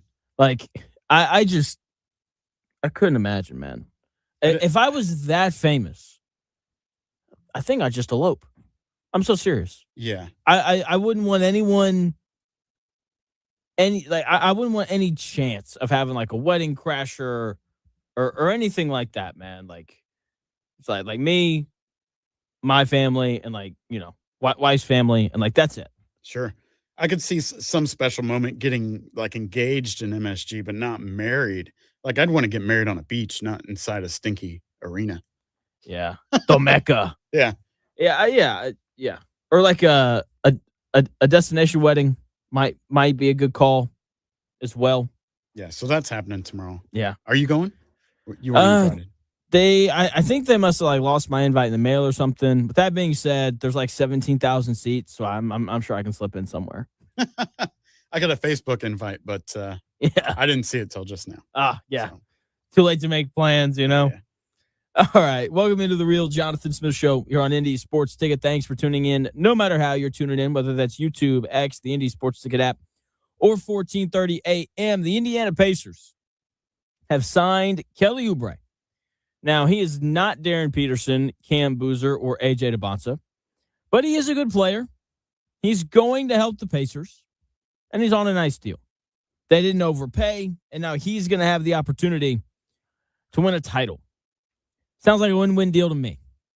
The Pacers are now capped at the first apron because of this move, so they've got about $2 million left to spend on one final roster spot, so this is the roster, unless LeBron was serious about basketball happiness and agreed to play here on a minimum contract in Indianapolis. That's probably not going to happen, though. But I can dream. Okay? That's the boring stuff. Let's get to Kelly Oubre's game. I'll just say, he's not my favorite player, but there are things that I like about him. He plays with incredible energy, very similar to Aaron Nesmith out there in terms of just the level of effort and the competitiveness that he plays with. He plays basketball like he downed 3 energy drinks right before tip-off. He plays hard all the time. Okay, he's a willing defender, and there are moments where it doesn't look good, but there are moments where the defense looks great. Okay, so defensively, I think he'll fit in well because of the personnel that the Pacers have. They're not going to be asking him to defend the opposing team's best player. They're not going to do that. That's going to fall on Aaron Nesmith, Andrew Nembhard first, and then probably him third. So love that for him there.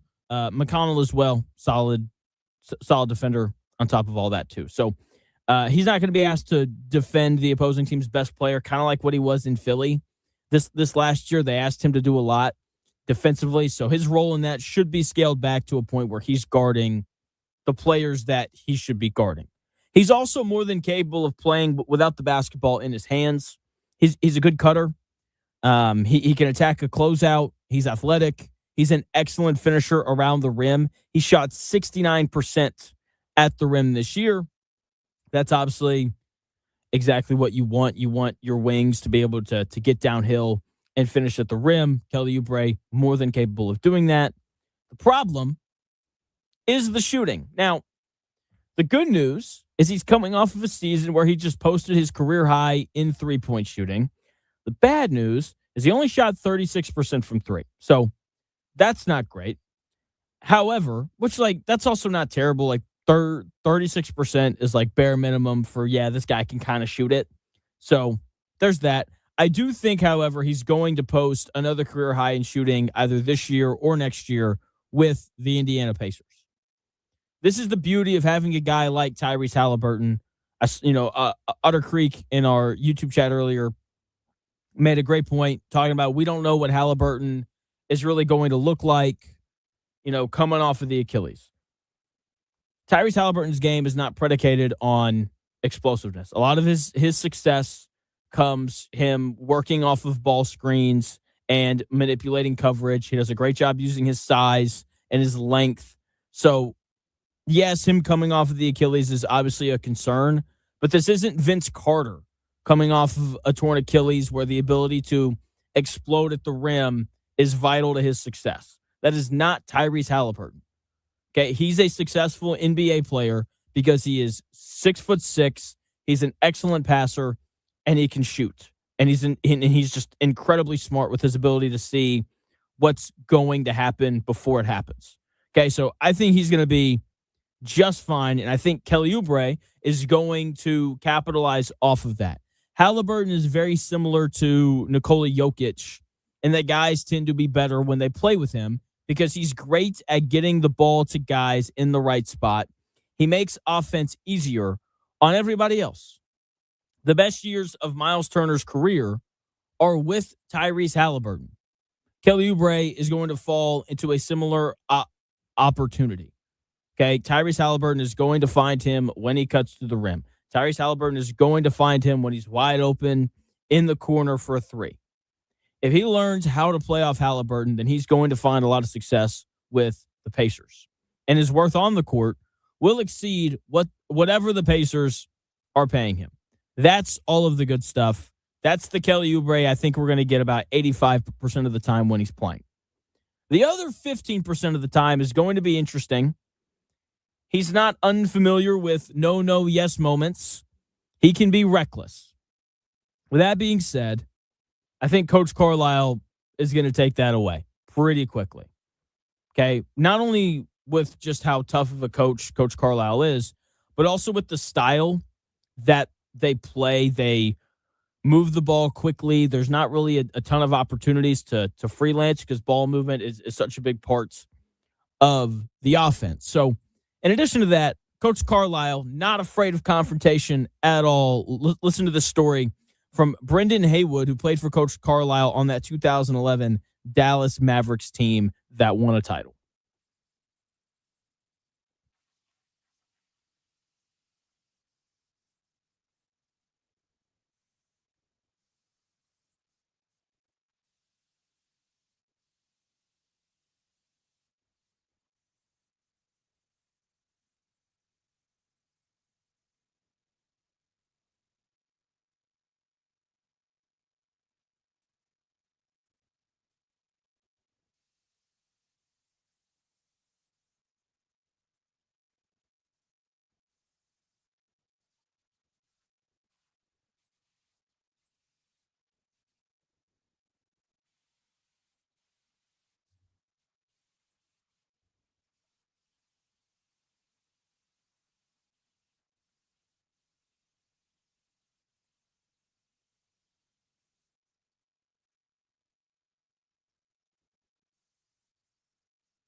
Brendan Haywood right there talking about Coach Carlisle and his experience playing with him and his raggedy jump hook.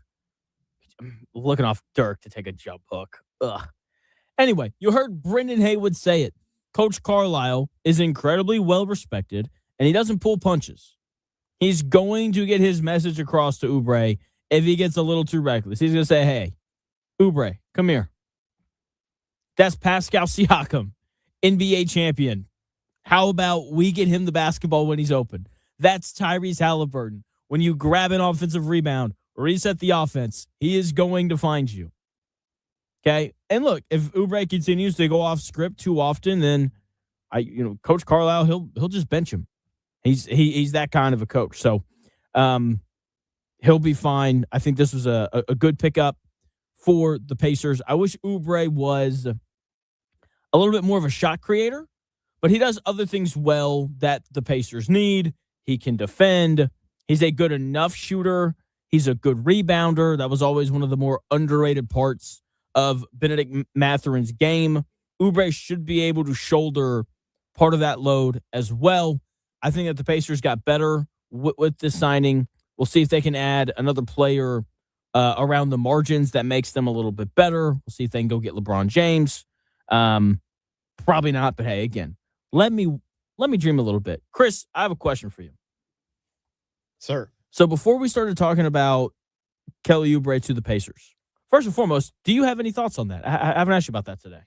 I don't think I've followed him enough to really know enough about him. However, I did look up some highlights after this transaction happened, and I'm excited. I'm excited to see what he brings to the team. He seems like a good kid. Very athletic. Yeah. Very, very athletic. All right. So we were talking about Taylor Swift's wedding tomorrow. Yeah, it's on ESPN right now. Would you rather go to Taylor Swift's wedding at Madison Square Garden or B? Oh, you haven't heard B yet. Oh, okay. Or would you rather go to Jennifer Lopez and Ben Affleck's most recent wedding that was like 4 days long? Oh.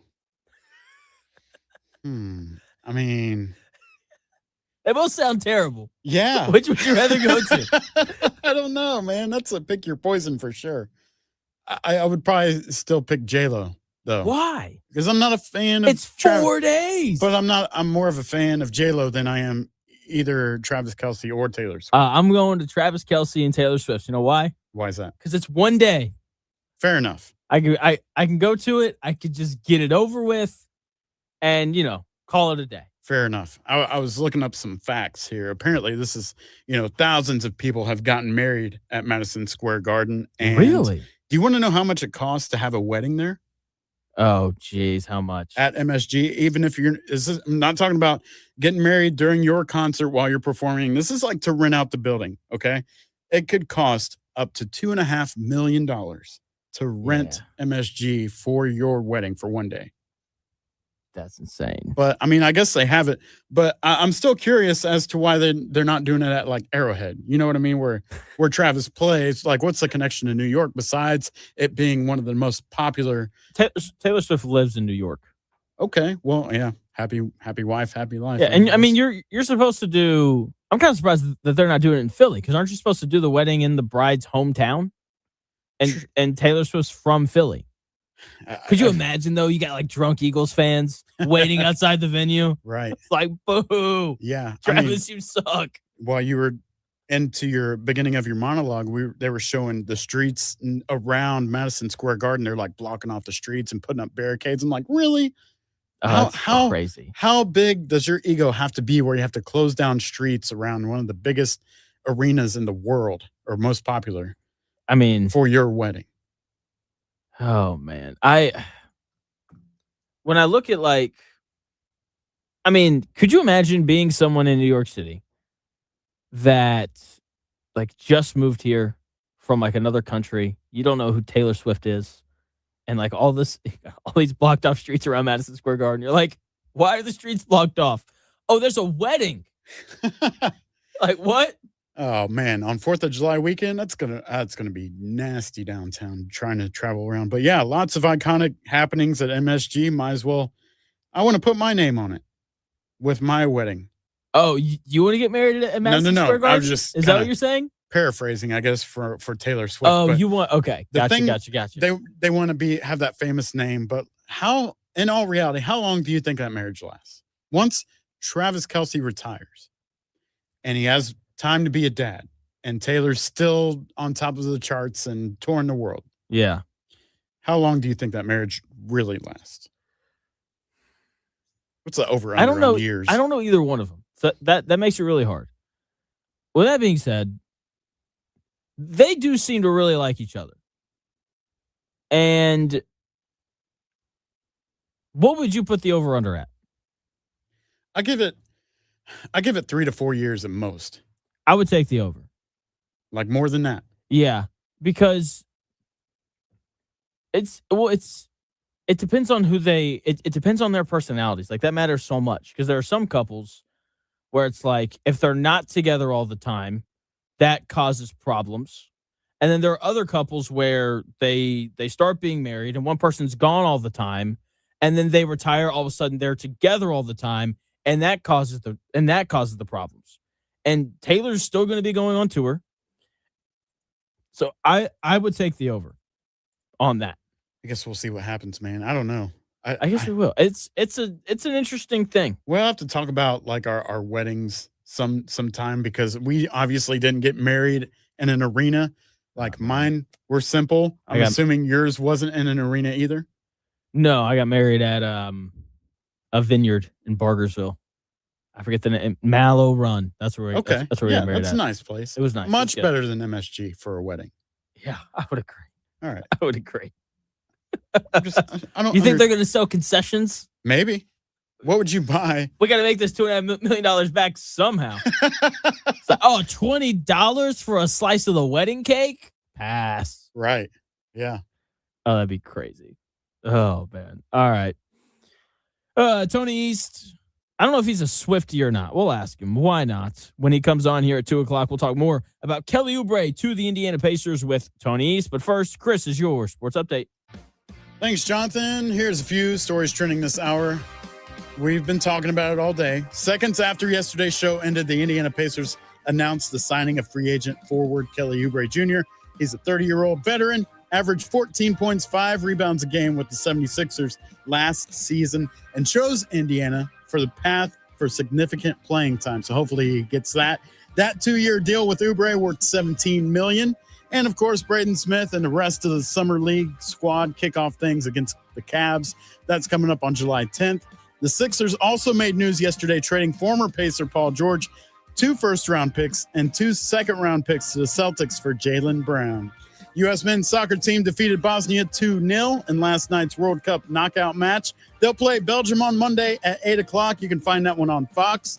And the WNBA announced this afternoon that the Fever stars, Caitlin Clark, Aaliyah Boston, and Kelsey Mitchell have all been named starters for the 2026 All-Star Game in Chicago.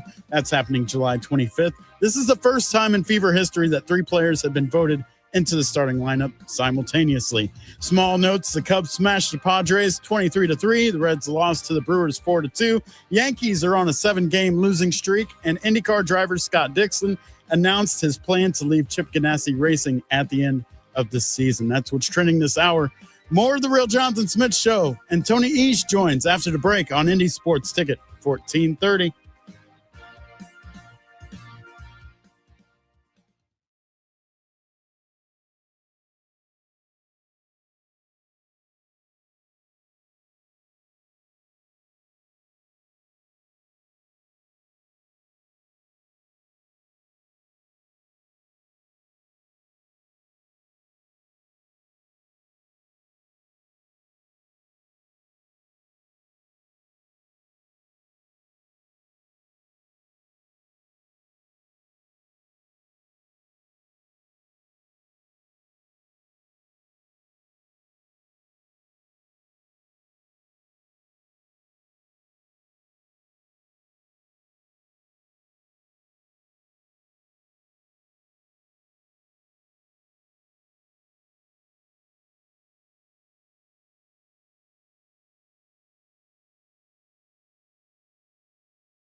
Let's do this. It's the Real Jonathan Smith Show on Indie Sports Ticket, 1430 AM, 93.9 HD2, and always on the free Indie Sports Ticket app. Hour number 3 of the Real Jonathan Smith Show. A lot of basketball and a lot of soccer today on the show, but hey, that's totally fine. Joined now by the one and only Tony East from Locked On Pacers to talk about Kelly Oubre signing a 2-year deal with the Indiana Pacers. Tony, what's going on, man? How are you? I'm good. I think this is about the best player they could have got for the money they have available. Fair enough. Yeah, they're just right into it. Yeah, that's yeah. I mean, I'm not going to argue with that. You tweeted something out though that I didn't even try to explain earlier because I knew that you were coming on. You tweeted out that the only reason why this deal happened is because the Pacers were able to trade away Cam Jones. How does that work when they brought in Braden Smith? Yeah, because Braden Smith's going to be on a two-way, right? So he doesn't count against the cap in the same way that a standard contract does.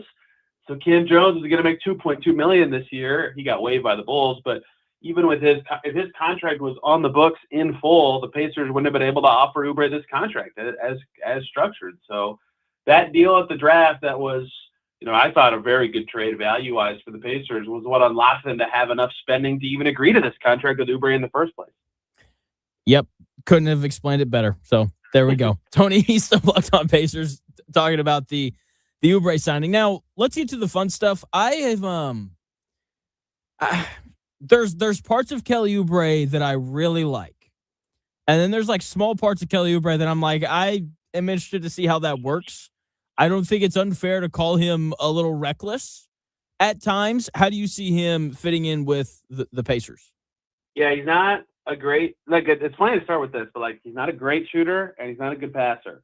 And yet he still has helped lots of teams and has started for every team he's played for throughout his career because he's good at all of the other stuff to a good extent. I agree that his defense is, with a lot of people have said this, his isolation on-ball defense, he'll move his feet, he'll stay in front of guys, but his team defense is very floaty. They're going to have to work with him on that. He's a good corner three-point shooter, but not a good above-the-break shooter. He's a good cutter, but he's kind of just okay at creating his own shot drive to the basket. So all this to say that he doesn't suck at anything, right? There's a lot of skills that you'd ask a 6'8" wing to do at various times, and he's not bad at any of them. But he's not exceptional at anything either. And I think that's why a bench role makes more sense for him than all these teams that have asked him to start throughout the years. And for the Pacers, it's you can plug him in with anybody because he'll be able to cut. You'll know he'll be able to get his way open off the ball. He can finish above the rim. He can guard the ball, not really well compared to Nemhard or Nesmith. But because he can do all these things, there's going to be a role for him all the time. But I do think there will be hesitancy about, in a team that's designed to play fast and make quick decisions and move, do all these things, a guy who's just okay as a shooter and passer is going to have to be really involved in all the other ways. His cutting's going to have to be great. His screening's going to have to be great. His finishing at the basket's going to have to be great. And he's done all that throughout his career, but it's going to be different in this kind of system. So I think a bench role is why this makes good sense because he's scaling down from what he's been asked to do with all these other teams. I agree. His ability to finish plays when you watched him in Philly this year is really what sticks out. He shot 69% at the rim this year. That is really good. Shot 36% from three, which is a career high for him. And I would say on the concerns about the shooting, I think he's going to shoot it really well just because he's playing with Tyrese Halliburton, who's probably going to find him in the best spots possible for him to make shots. How does having a playmaker like Halliburton, I know we're concerned about the Achilles, but again, with the way that he plays, I'm not as concerned about it as I would be for a Vince Carter. But with how Halliburton plays, I think there's going to be kind of this Jokic-like effect where good players come play with Halliburton and they're just a little bit better because they're playing with him. How likely do you think that is with Oubre? I think we've seen that with lots of guys' percentages from deep as they've come in and out of here that, the shot doctor part of what the Pacers do with, Kobe Brown even just had this happen where he shot way better. And he talked about how they worked with him on hand positioning and all sorts of little technique things. And so, a guy like Jalen Smith comes to the Pacers. He shoots 42% from three his final season here. He goes to Chicago, 32%, 37%, right? Like, he's a fine shooter, but not quite as good as he was here because the Pacers have done well at one, working with guys on their technique to making them better shooters, and two, their system creates so many buckets. And that obviously starts with Tyrese Halliburton, who is very good at getting his teammates involved, setting them up, making sure that if they're open or he knows the timing, he'll get them the ball. But in general, the system has made Nesmith get all sorts of improvements as a shooter. Obi Toppin has gotten all sorts of improvement as a shooter, kind of regardless of how often you actually play with Halliburton. Even Siakam has grown as a three-point shooter since coming here, right? So, yes, Tyrese is the biggest part of this. Like, his passes specifically are what elevates guys the most. But just the Pacers system in general makes guys just more willing and better shooters. Oubre gets them up quick. So I'm a believer that, like you, that maybe it won't climb like well over 36%, which is his career high, but he will see some growth or some consistency boon from three just playing for this team. Joined by Tony East, talking about the Pacers' acquisition of Kelly Oubre. And the Eastern Conference went from being like decently wide open to now I'm like, I don't know what is going to happen this year, just with all the different trades and moves that have been made.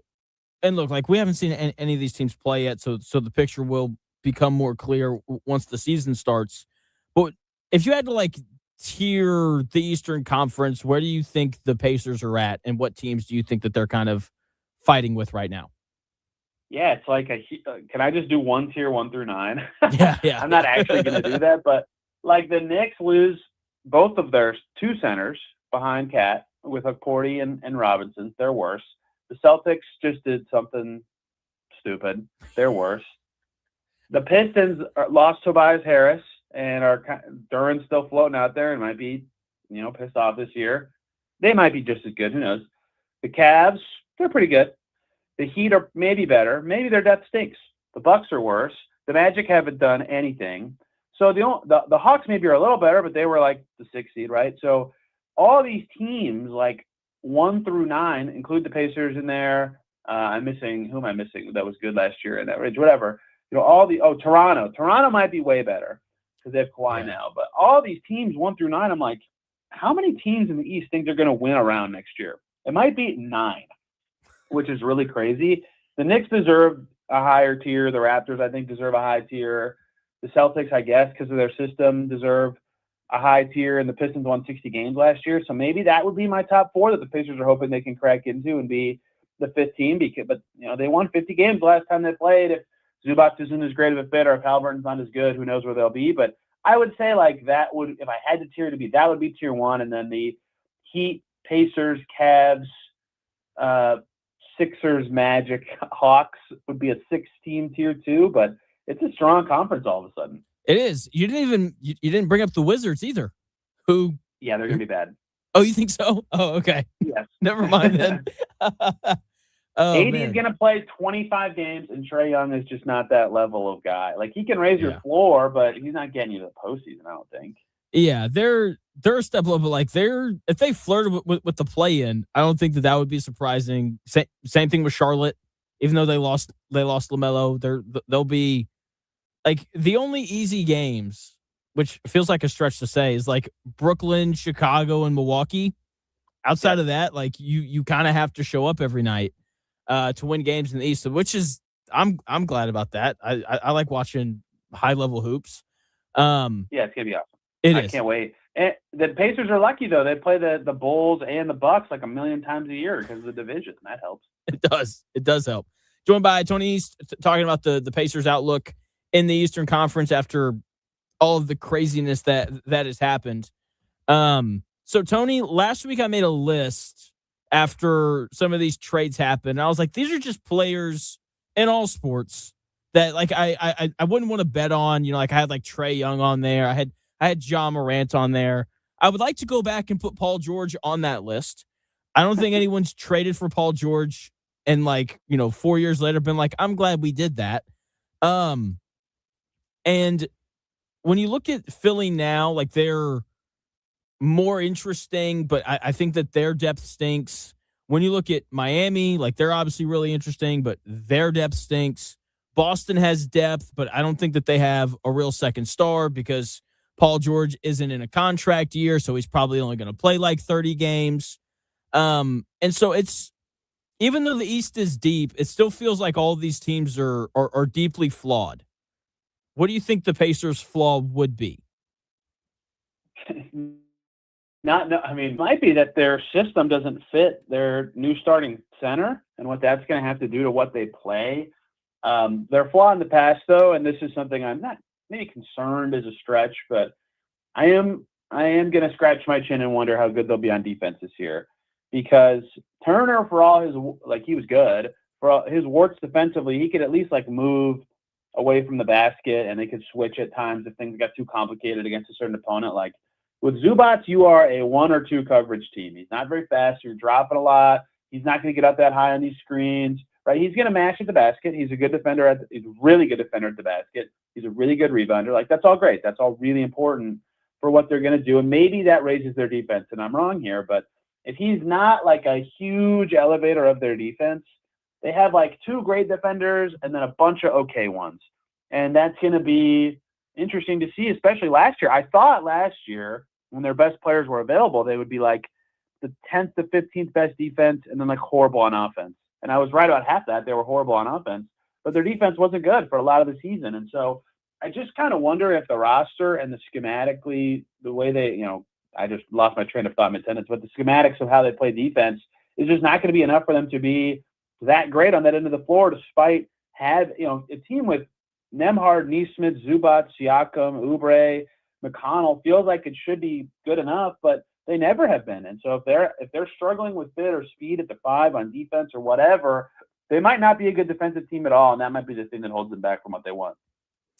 Yeah, that is, especially with Halliburton. Like, I think offensively he'll be fine. The question is going to be lateral quickness. How does he do? Which, like, he was never a great defender to begin with, but reached a point where even saying that he survived defensively feels like a shot and like a bridge too far. Like, he was a good enough defender. Let's just put it there. So the concern defensively is fair. What about like? This feels insane to say because these guys I don't think were great defensive centers. But you mentioned how with Zubac you can really only play 1 or 2 different kinds of coverages because of his limited mobility. What about when like Jay Huff, who I think is a better mover? What about when he comes on the floor? How do you think that kind of changes things for them? Yeah, he's a little bit more mobile than Zubac, but he just is like neither of them are fast at all, right? So. His issue is just like the speed of processing and his speed don't match in a way. So he's always like a half beat away. And then if he cheats over closer, so he doesn't have to be a half beat away, then he's not helping because he's out of position. So it's like he is a great shot blocker. He's very tall. He's very vertical, right? His athleticism is good enough for his height. That's great. But like a lot of times he's chasing the block and he gives up the rebound, or he's not actually threatening the post defenders. So they just slam into him or set a screen, and then all of a sudden he's neutralized. So it's going to take some tweaking. And the hard thing is this, like what you don't want to do is make it really hard on everybody else by having one scheme for your starter and another one for your backup. That's too confusing. It's very hard. I don't think you want to do that as any team. So I think they would like to make so Huff and Zubac are doing the same things, or Potter's the backup 5, they're doing the same things. But that's not easy. That's not really easy to do. And so that to me is an interesting thing to kind of follow, is if they had one more thing this offseason, which would require them probably cutting Potter or doing something like that, is can they get a center who makes it easier for them to just play the same way all the time?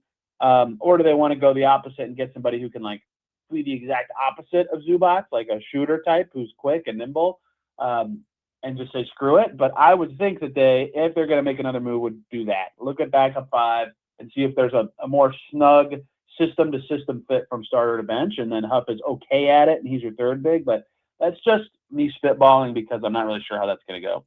Yeah, centers are pretty expensive right now. I don't know, giving up a lot for guys like Walker Kessler. Finding another center going to be tough. This is where I'm dumb, I guess. I just kind of expect for Coach Carlisle and his staff to figure it out, just because it kind of seems like everywhere he's been, he's figured it out. He has, like, one of his powers as a coach certainly is putting players in positions to succeed, given what their skill sets are. Like that was really thought of his big skills when they hired him originally, and then it didn't go well at all for the like Sabonis, Brogdon, Levert teams. And the second they got Halliburton, it's like, oh yeah, that's what Rick's very good at as it pertains to, getting his team to play a certain way and maximize the strength of their talent. And so I think it's impressive that he's able to do that, and that's going to be a huge part of what he does next year. Is there's a new starting center, there's a new backup 3, there's a new backup 5. Tyrese Halliburton might be a different player, maybe not. Like getting all that to piece together is like almost a new challenge for a team that made the finals like the last time they were healthy. So yes, that is smart to believe in him to do so. I think he can do it again, but it's not going to be easy as there's a lot of changes going on. Joined by Tony East from Locked On Pacers. He does a great job covering the Fever as well. Are you going to Vegas for the Summer League? I am going to Vegas for Summer League, yes. Besides Braden Smith, who are a couple guys on the roster that you are intrigued by? Yeah, Braden Smith's actually entangled in this two-way battle that, he's going to be fine, but it's going to be interesting to me because they're going to give him a two-way, and then they have Ethan Thompson on a two-way from last year, but he's not with the Summer League team. He's playing for the Puerto Rican national team right now, and they have Taylon Peter on a two-way still from last year, and then they just gave Jalen Slauson this qualifying offer, and I know these are like minor players that, fans are like, why does two-ways matter, whatever, but one's their most recent draft pick, and they can only have 3 of those 4 guys. One of them will not be on a two-way next year in whatever method they try to go through to fill out their team. So those guys are fighting for a spot, and one of them is literally not there, right? How does that impact how this goes, and who pops, who looks better, who doesn't, right? That's going to be a big thing to keep an eye on out there. All those guys, like Taylon Peter had a nice Summer League last year. Slauson played for Philly and was pretty good. So they've had recent successes in the pros. Maybe Thompson can join them after international play, but that's like the biggest thing to keep an eye on because they don't have any of their standard guys playing at all. They only have two-way guys and Noblesville Boom guys playing. Gabe McLaughlin's down there. He played for the Pacers for 1 game last season. Like he's worth keeping an eye on. Yuki Kawamura's down there. Fans love him, even though he's super tiny and will never be an NBA player, but he's super fun to watch. So that'll be a blast too. But the two-way battle is going to be the biggest thing. Braden Smith's pretty much the only one that I would say is like guaranteed one of the spots, and the other 3 guys are fine for the other 2. For those who don't know who Kawamura is, he makes Braden Smith look big. That's how small he is, man. But Braden Smith look huge. He does. But he's like you said, he's just a blast to watch. So, okay, I wrote all that down. Can't wait to watch. I love the Summer League. Last thing for you here, Tony, and I will let you go. Not 1, not 2, but 3 Indiana Fever players are going to be starting in the All-Star game. Not really a surprise. But why are they 11-8 with 3 All-Stars? I think Kelsey Mitchell was a surprise. I'm not gonna lie. Oh, why is that? I thought Clark would get it. I mean, she was very good and won the fan vote, or was second in the fan vote. And Aaliyah Boston is amazing and dominated the fan and player or media vote. Mitchell has been pretty good, but not quite as good as last year to me. And so when I thought of the guards, I thought it would be Clark, Plum, Miles, and Ryan Howard.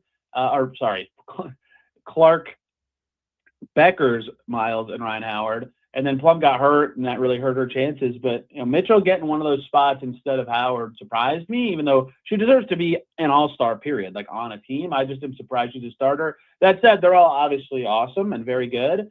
It's just a thing to their record being 11-8. Like, they've just never quite fit perfectly this year. They have yet to do it, and they're almost halfway through the season. And so if they ever start gelling, like, forget all the rest of the problems about the Fever. It doesn't matter. They're just going to start winning all these games because clearly, as voted by the fans and players and media, those players are very good. That's just they haven't gelled quite well enough for the team to be better than 11-8. It's so frustrating. Every time I watch them, I'm just like, what is happening? How is this game close? Oh, man. It is really bizarre. It is really bizarre. It is. Did you watch the U.S. team last night? I was trying to watch the whole game. Then I was doing Kelly Oubre work. And then I got free for a minute. And then, I'm not kidding, the second we started watching, the red card happened. And I was oh, no, like, they're going to blow it. This is horrible. And then it was super fun because they held on and had that sick free kick. So I got to watch exciting soccer. I was just late to the fun. Dude, the Balogun red card happened. And I was just like, it was good. I was home by myself. Like, I was. What a stupid red card. It was insane. I I'm not a. Which part of it's I like watching soccer, Tony, because it's the one sport that I can watch where I can like be a fan. Because like if I'm watching college football, like I'm thinking about IU. If I'm watching the NBA, I'm thinking about the Pacers. Soccer, I can just watch and have a good time. Tony, I haven't yelled at the TV that much in one night in a long time. I had a blast, you know? Yeah.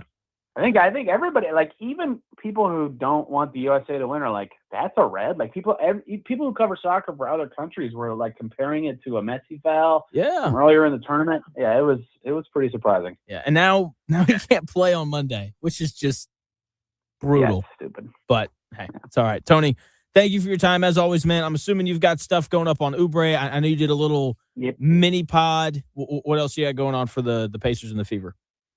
Yeah, I gotta get stuff up about Summer League, about the NBA Cup being in Hinkle Fieldhouse for some reason. Fever stuff is always popping. There's always something going on in the world of indie hoops. There really is. The Hinkle things, I'm not complaining. Like, very glad that it's here. LeBron, if you want home court advantage in the NBA Cup final, this is the place for you. That's great. Have you heard anything on why they decided to do that? I know they were talking last year about taking it out of Vegas and putting it like in historic college venues. I had assumed, like people assumed at that time, it would be like Cameron Indoor or Allen Fieldhouse or something like that. And they're like, nope, we're going to Hinkle. But it does help that it's like in an NBA city already, whereas, Cameron Indoor and Allen Fieldhouse are not. So maybe that had a factor. They could just be in Indy and then go up there. But yeah, I was like, oh, okay. I did not see that one coming. Yeah, I didn't either.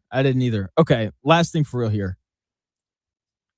Any chance LeBron comes? Like, I know it's not going to happen. But like, I'm looking at this last like $2 million, and I'm like, he said he wants basketball happiness, and he and Halliburton are good buddies. I think he'd fit in really well here. On the court. Off the court, he'd probably get bored, but that's okay. What do you just kind of make of all the LeBron stuff? Yeah, if they could build an indoor golf course in the next 3 months before he gets here, maybe Indy would have a chance so he could golf year round. But Bag 9. I don't think that's right. That's true. Yeah. I don't think his off court interests are going to align, even if the basketball fit would be good. This just feels like Miami for the weather, Golden State for the weather and the team, or Cleveland for the story. It feels like it's going to be one of those three. It does. But like the off the court thing is, you're right. I just think it's funny because like he went to the Lakers because he thought he'd have like a post NBA career in film, and he did Space Jam 2, and that was it. That's it. Like, so hey, I mean, we have golf courses, I mean, it'll be all right. All right, Tony. Thank you for your time, man. Really appreciate it. Yeah, thanks for having me. You got it. That is Tony East, who does a great job covering both the Pacers and the Fever. Go check him out on X at Tony R. East. You can just kind of follow him there, and he will, he posts all of his stuff to X. So make sure you go and check him out. The other big news going on in the NBA right now, Jaylen Brown is a part of the Philadelphia 76ers. We'll talk about that move in 3 minutes.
it may, one day, be a must-listen for sports enthusiasts.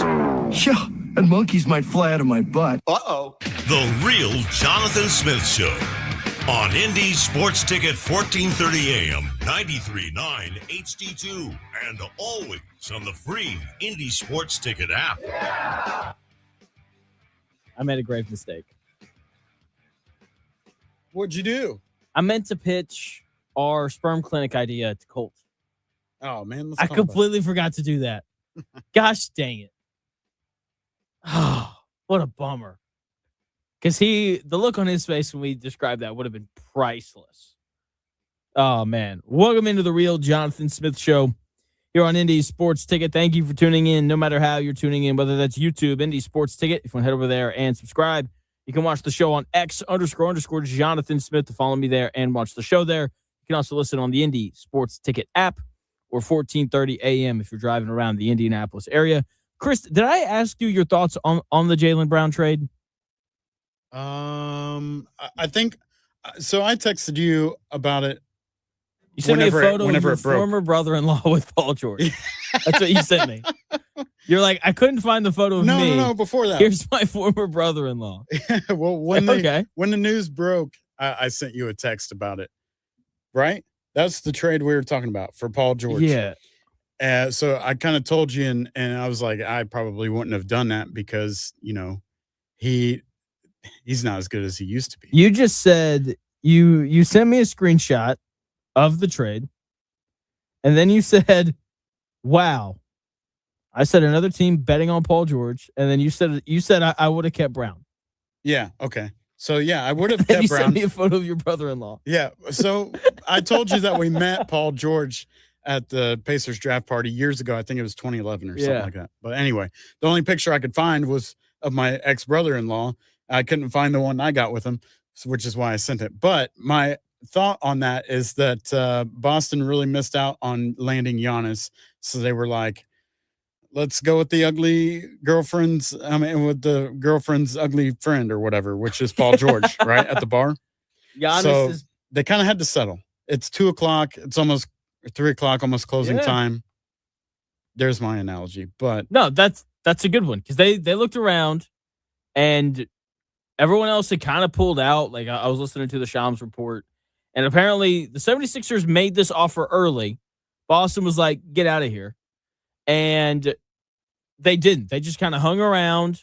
Everyone else was like, no, we're good on Jaylen Brown, which is interesting because he's one of the 15 best basketball players in the world. And so like their persistence is why they got him, which is amazing. Yeah, Sixers definitely won that deal for sure. Yeah, it's like 3 a.m. and the girl who tried to talk to you earlier that you kind of shrugged off is still around. That's what it is. Yeah. Like, hey, how many of you had to drink now? How are you feeling now? But she's asking you that question. Right. Yeah. Which I'm feeling pretty good.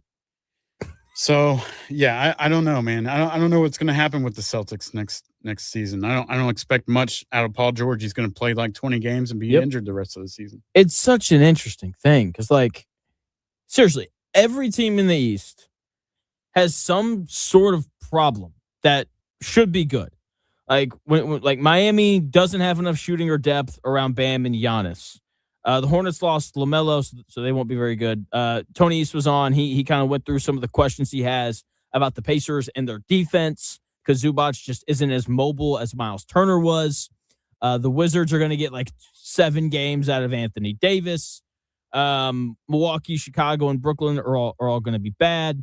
Orlando hasn't really done anything. They haven't solved their problem with their lack of shooting. The 76ers have a lack of depth. They did just sign Anthony Simons, so he'll be able to come in and he'll be able to help. But, like, Joel Embiid's going to get hurt. They only have one backup center. That seems problematic. The Hawks only have one star in Jalen Johnson. Outside of that, it's a lot of meh. The Raptors do have Kawhi Leonard, but I don't think they have enough shooting. Like, they have some. And, like, do you really want to rely on RJ Barrett to carry your offense for stretches? I personally don't. So, like, they have questions. The Cavaliers have James Harden. That seems that is problematic in the playoffs. The Knicks lost both of their backup centers behind Karl Anthony Towns. They haven't filled those spots quite yet. The Celtics have Paul George, who, like you said, Chris, is going to play like 20 games. With that being said, Jason Tatum is also still coming back from his Achilles tear. That seems important as well. And then you have the Pistons, who don't really have a legitimate second star beside Cade Cunningham. They lost Tobias Harris. Sure, they brought in Isaiah Joe, but like they've got some real issues as well. Like their starting power forward right now is John Collins, another guy who can't really shoot, but to his credit is very athletic and can finish at the rim. So every team in the East has some sort of like major flaw, and that's why I like the Pacers, because when you look at their flaw, it's solvable. Coach Carlisle, I believe, is one of the best coaches in the NBA. He's one of the winningest coaches in the history of the NBA. You don't do that unless you know how to solve problems with your roster. The questions that we have defensively, I do believe that he and his staff will have a way to kind of figure them out. So the Eastern Conference, much deeper this year than it was last year, but I still have a lot of questions. So there you go. Well, yeah, it's like they traded regarding to Boston and Philly, and it's like they traded a bar of gold for a nickel. They traded a bar of gold for a nickel. Is that accurate? I'm trying to work on. You're talking about Brown to the. Yeah, I'm trying to get my analogies as good as yours. They traded. It's a tough analogy to do because. Jeez, I don't even know how to. Okay. So whenever guys get traded, it's not just about how good they are, right? It's about their contract. It's about their personality. It's about how old they are. All those things, right? So the Philadelphia 76ers have been trying to trade Paul George for a while because he has one of the worst contracts in the NBA. Okay? He is highly compensated. He never plays. And when he does play, he's just regressed to a point where he's like an overly glorified role player. And I say that, and some people probably think that that's some sort of like an insult. It's not. The dude has a metal rod in his leg. Like, this is what happens when you essentially snap your leg in two, right? And so they move this overly compensated player for and 2 picks. Like Paul George, his contract was so bad that in order for them to get rid of him, wherever they sent him, they were going to have to attach at least 1 first-round pick to him. So for the bare minimum, plus a first, they basically got Jaylen Brown for 1 first-round pick. That is what Philly did. It is highway robbery. And trading a gold, and like I don't know if you can call Jaylen Brown a gold bar, so to speak, because if he was actually worth that much, they wouldn't have given him up. And it's not like they did this thing that you and I thought that they were going to do, where they just hold on to him because he is valuable. They shopped him everywhere. They asked everybody, would you like Jaylen Brown? And they all said no. And so it's like he's like a fake gold bar. Okay. The Celtics thought that they had something really valuable and that they were going to get a really nice return on it. But it's just tinfoil that's been colored gold. And it actually is only worth 5 cents. He's a gold spray painted brick. Yes, that's what he is. But did you see the graphic of about Paul George and his trade history, making him technically the most valuable NBA player because of the value that other teams have gotten for him or whatnot? I don't know if you saw that. It's bizarre. Right? And so, like, the first ones make sense. Like, when you go through the history of Paul George, the Pacers turned him into Victor Oladipo and Sabonis. Yep. And at the time, like, that made sense. I think the Pacers got some picks in that, if I remember correctly. And so he goes to OKC. And then OKC turns him into SGA. And everyone's like, oh, how could you give up Paul George for SGA? No one thought SGA was going to be this good. Right. No one had any clue. He was the 11th pick, I believe, in the NBA draft when he came out. So everyone's like, yeah, SGA, nice player, not a great one. And then they get all these picks as well, which have turned into some really nice players as well. But like at the time, that made sense for the Clippers because the Clippers, the reason why they made the trade is because Kawhi Leonard was leaving Toronto and he was like, I'll come play for you, but you need to have a second star there for me so that we can win. And when you looked around the landscape, Paul George was the only guy that might have been available. And then Sam Presti did what Sam Presti does. He understood the situation and why the Clippers were doing it. And so he took literally everything from them. Right. And so like that move made sense for the Clippers because they don't get Kawhi Leonard unless they make that trade for Paul George. And then I say he goes from there to Philly, right?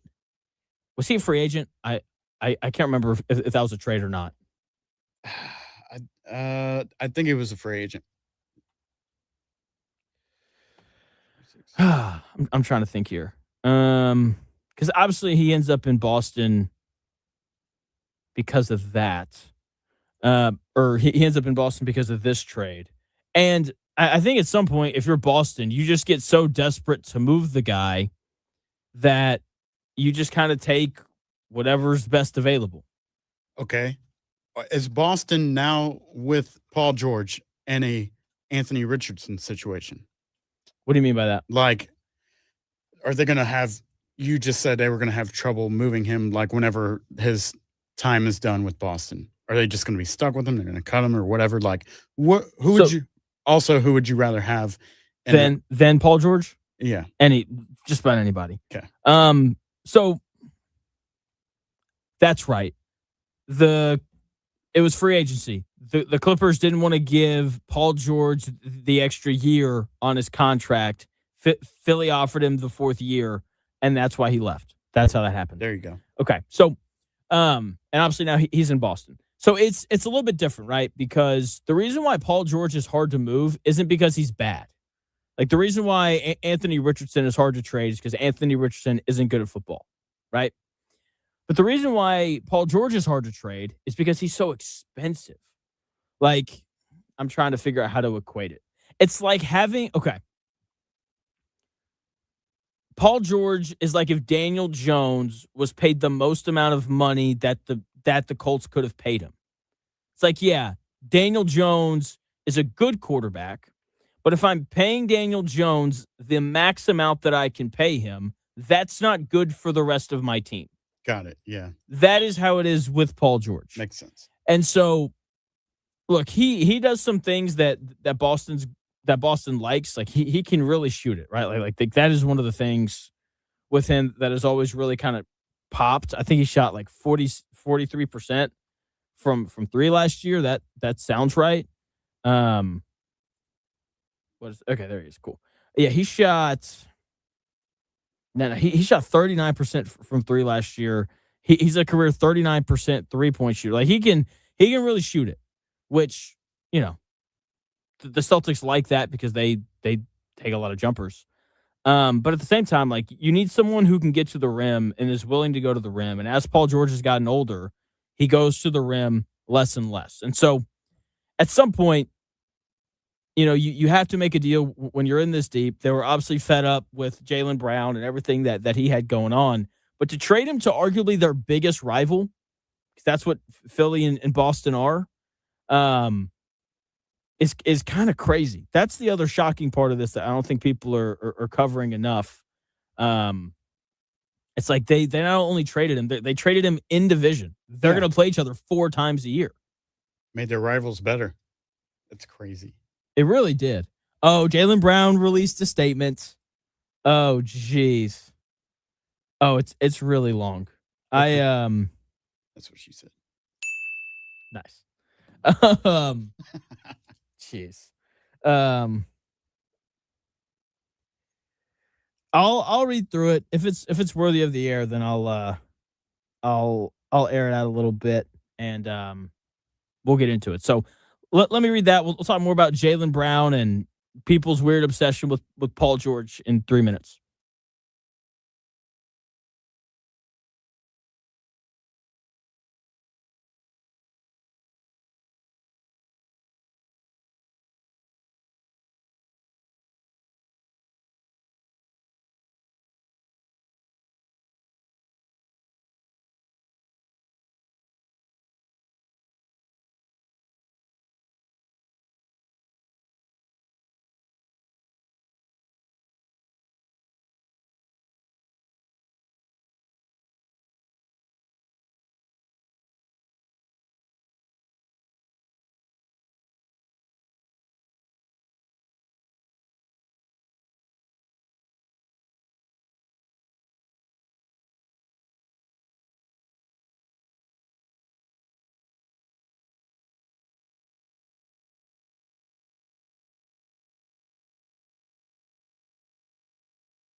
baby. The Real Jonathan Smith Show on Indy Sports Ticket 1430 AM, 93.9 HD2, and always on the free Indy Sports Ticket app.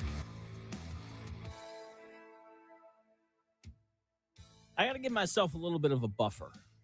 So I am on the verge of, or I am losing weight. I'm down about, 10 pounds in the last month. I was 175 this morning, going on vacation here in a couple of weeks. And I know that I'm going to put the weight. I know I'm putting weight on whenever we go.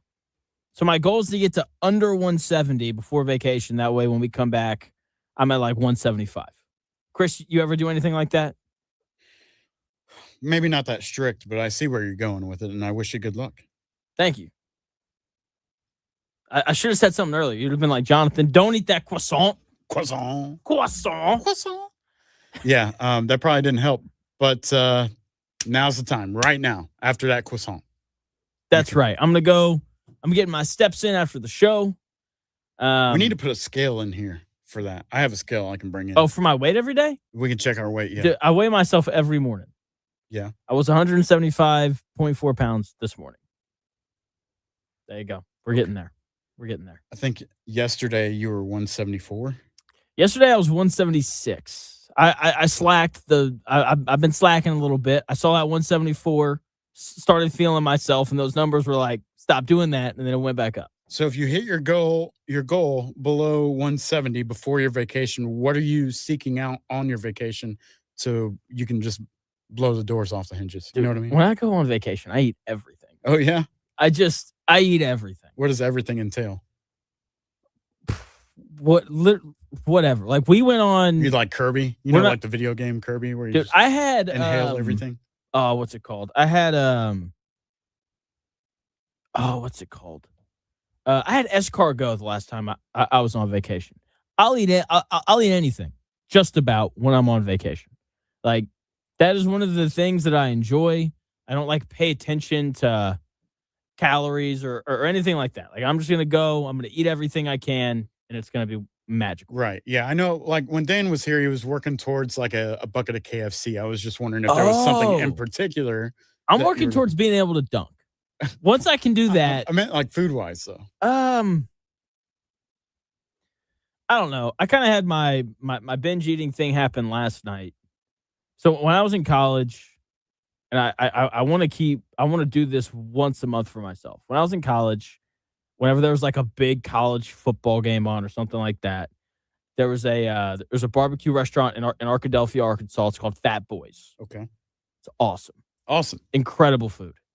And so I would go get Fat Boys, and I would take it back to my apartment, and I would just grub out on Fat Boys whenever there was like a big game on. And then obviously I moved here, and there's no Fat Boys around here. And so it became Taco Bell. Ew. And so if there was like a late night football game on, I would go to Taco Bell, get a ton of food, and eat all of it. And so last night I was like, I'm getting Taco Bell, and I'm going to eat it while I watch the U.S. men's national team. Is that what you did? Yes. Ew. It's awesome. Jonathan. I had a beefy 5-layer burrito. I had nachos. Yeah, it's like nachos, or I guess more like cheese dip with the tortilla chips.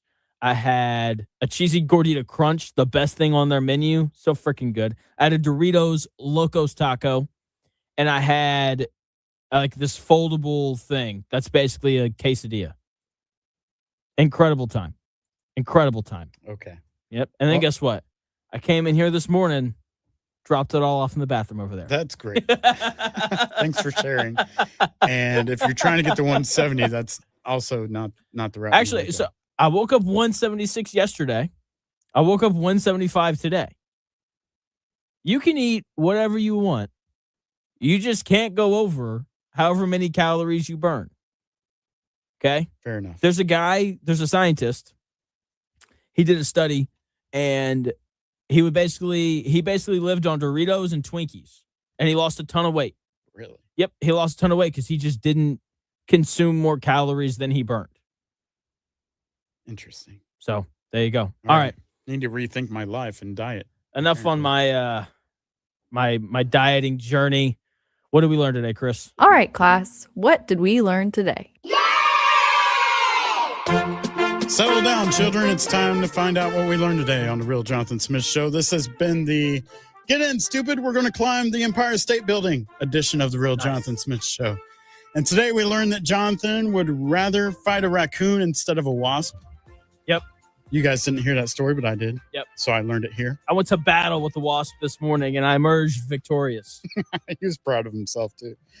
Neither myself nor Jonathan were invited to Taylor Swift and Travis Kelce's wedding tomorrow at MSG. Well, no, we were invited. We just didn't get our invitations. Correct. You had that right. It has taken me 44 years to watch an entire soccer game that was not my daughter's Pee Wee League when she was little. Nice. An entire. And you're glad you did. I'm glad I did. That was good stuff. I wouldn't say I would watch it regularly, but I did enjoy it yesterday. Are you going to watch the match on Monday? Of course. Okay. Yes, absolutely. People that don't normally watch soccer or watched it for the first time yesterday unanimously agreed that the call of the red card was incorrect.